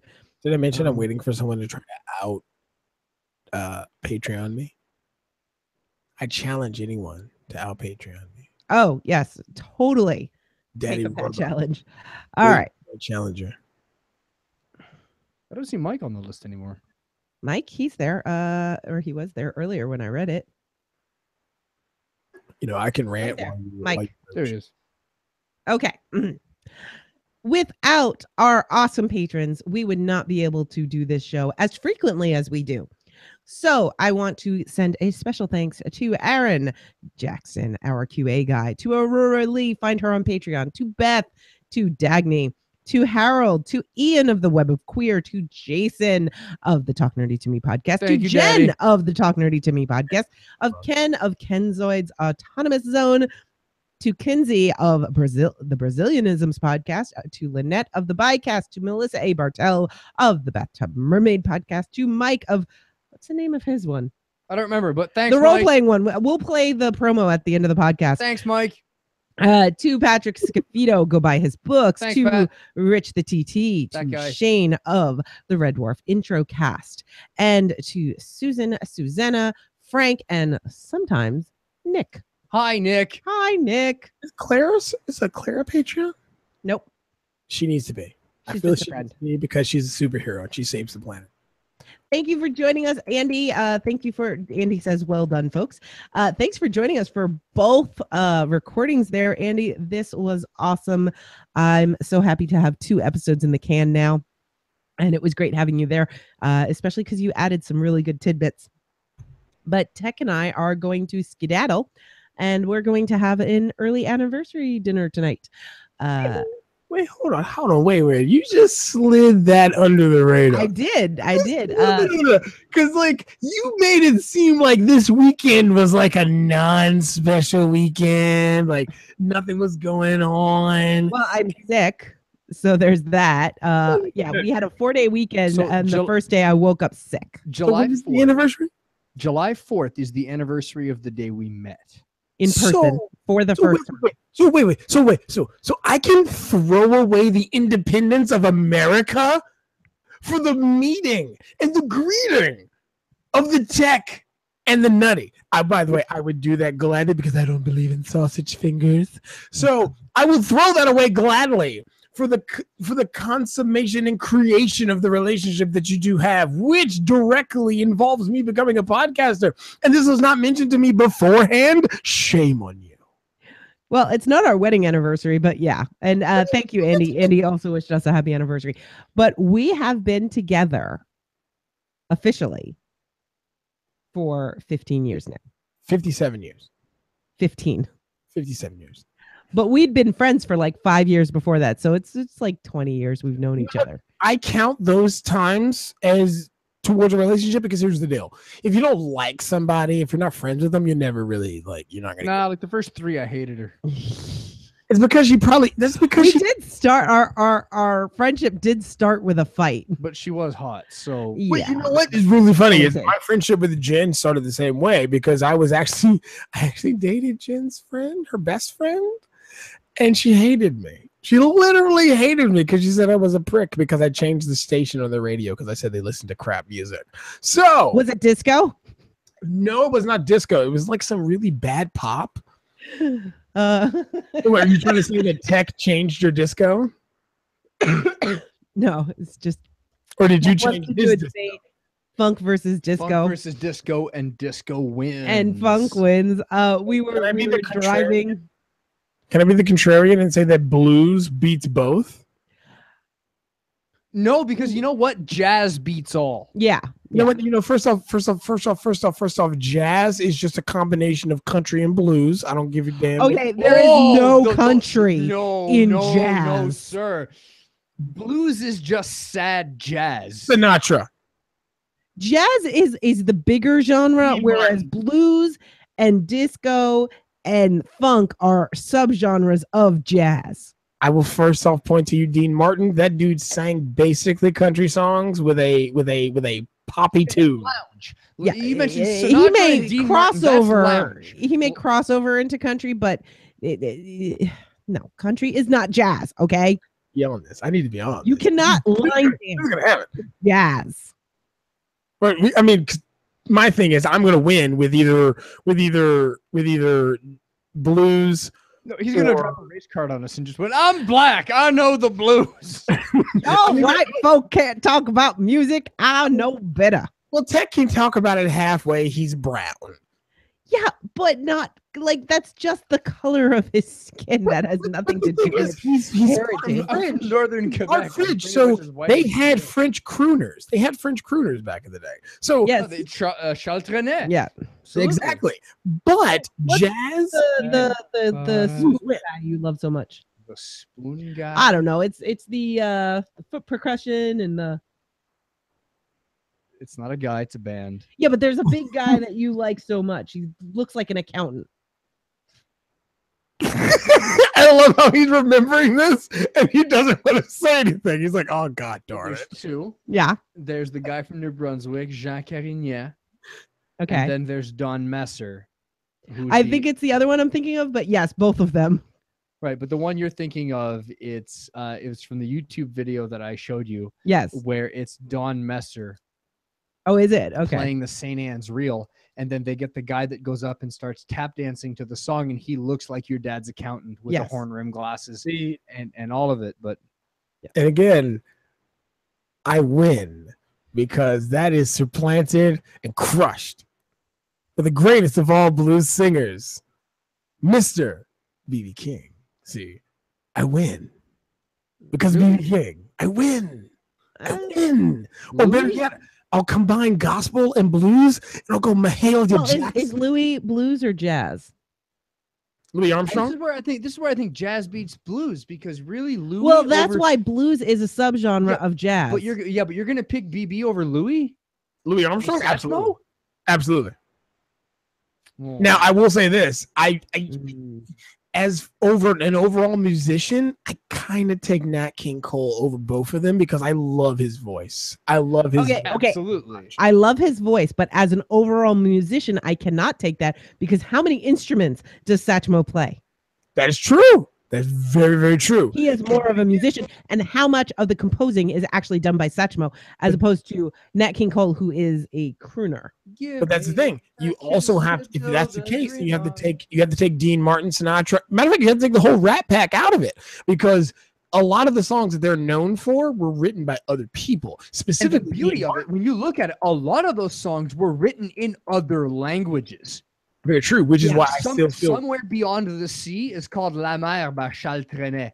Which is why B.B. King, I feel, is the strongest and the winner of the debate because his songs are not only blues, but they are based off his personal his personal experiences in the military and outside of the military. Because he was in the army when he picked up the guitar, when he picked up Lucille for the first time. I'm not just looking at lyrical music. I mean, okay, not just the blues, but jazz as a whole. If you count big band in there.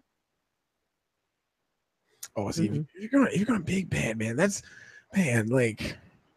Man, because at that point, if you're picking big band, then you got to look at Philip Sousa because he's not big band, but a lot of big band. He's a really big band. He's like exactly. Band. Exactly. So you got to kind of throw that in there. Invented his own instrument so that guys could march with tubas. You know, let's make a sousaphone. You can't deny his impact on music. So like, you know, I think it's the saddest thing about being a Canadian soldier is that I will never march to Semper Fi. And I will I will gladly hold up a John Philip Sousa instrument because I played sousaphone in high school and play that for you with all the pride I have inside me. You will play Semper Fi for me? I will, but I will do it under protest because Semper Fi Do or Die is not my called. But there's a part in that song where it breaks in the middle and then the drums play and then it goes quiet, quiet, quiet, little bit louder, I'm still recording little this. bit Here, louder, let me turn this off. Little bit louder. I think people love it. And then there's a part where it's just the sousaphones and the trombones and they get to bury of the orchestra. Sorry, I turned us both off there. And it's the sousaphones and the trombones bury the rest of the orchestra. Well, as a kid who was in band and loved low brass, because I played low brass, anytime low brass can take the melody from high brass and reed instruments, I played euphonium. I get it. I played euphonium. Dance. What's euphonium? What's euphonium? Looks like a small tuba. Sounds just like a French horn. Oh. Yeah, it's basically more. A euphonium is basically an upright French horn. Just like how a tuba technically has the sousaphone, which is the marching variant, right. And then you also have an upright tuba for concert for percussion, and then you also have the kissing cousin, which is the baritone. If I'm not mistaken. Well, no, the baritone and the euphonium are very, very similar. The tuba is one up from the baritone. Yeah, because we like to rattle glass and make all the rap songs. I want to make plaster crack. With that line from Semper Fi.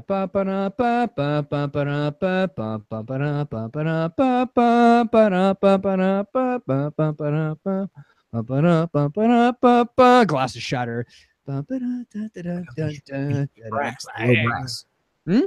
low brass. Like, here's the deal. The only time I was ever a star in high school was during the third quarter of football games when the band took a break. But the bass drums and the low brass, aka the tubas, reenacted rap songs of the time. Like, I keep expecting Jason to tell us about this one time at band camp. Here's the deal. One time at band camp, I played a flute. I own my own flute. Not gonna lie. Did you open the Maker's Mark? Did. Dude, I'm not if I'm driving. Now you're probably driving.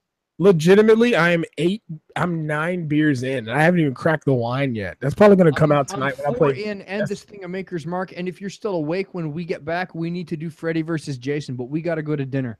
Where you guys going? The Keg. A place called the Keg. First off, that restaurant wins. It's called. You don't even know what it's about. It wins. Like, you don't need to explain that. Like, it's kind of like my aunt's restaurant. When you call it the Goodie Shop and it's run by a black woman, you know exactly what you're getting. The Keg is a chain of steakhouses in Canada. They're really good. They make the baseball. Would you like to describe the baseball? There is a steak called the baseball. I think it's a 12 ounce, but the steak is so thick they can only cook it medium rare. So the way a steak should be. Right, exactly. No, you're never going to order a steak above medium rare anyways, unless you're recovering from some type of stomach surgery. But what he's saying is that it's impossible to cook it without baking the thing. I mean, it is literally as thick as it is around. Yeah. Because at medium rare, it's as rare as it can be in the middle and still be kind of cooked. So that means next year, once I've been in my home for a year and I get all my deposit money back from the utilities and all that good jazz, I can come to Canada and we can go to the cave. Absolutely. Oh, yeah. Indeed. And then we can randomly crash in on the Skinner Co. Oh, yeah. Randomly? Because Not so random. for me, it's random because, well, I shouldn't say it's random. I planned this out from the beginning. But I'm going to take over Canada. I'm going to win. I'm going to win Canada because Canada has good beer. And I will admit, Tech, you sent me that video that talks about Canada having a 18-year-old drinking age and all that good jazz. You win. You win. Did you send him that beer? Did I send you the video for Stronger Beer? Yeah. Yes, you did. You got a win. Stronger Army down there, but up here, we got Stronger Beer. What is it? It's like we've got football, but it's 3 downs and something else or other. Yeah, it's a longer field. Longer field and bigger balls. And one less down. That's it. Yeah, so you guys need to go out and have a wonderful anniversary that I do not ruin because I'm the American down here. I am going to go try to win my free shirt from Bungie. Well, you have fun with that. I'll message you when we get back. Andy, thanks for joining us. I'm going to stop this broadcast now.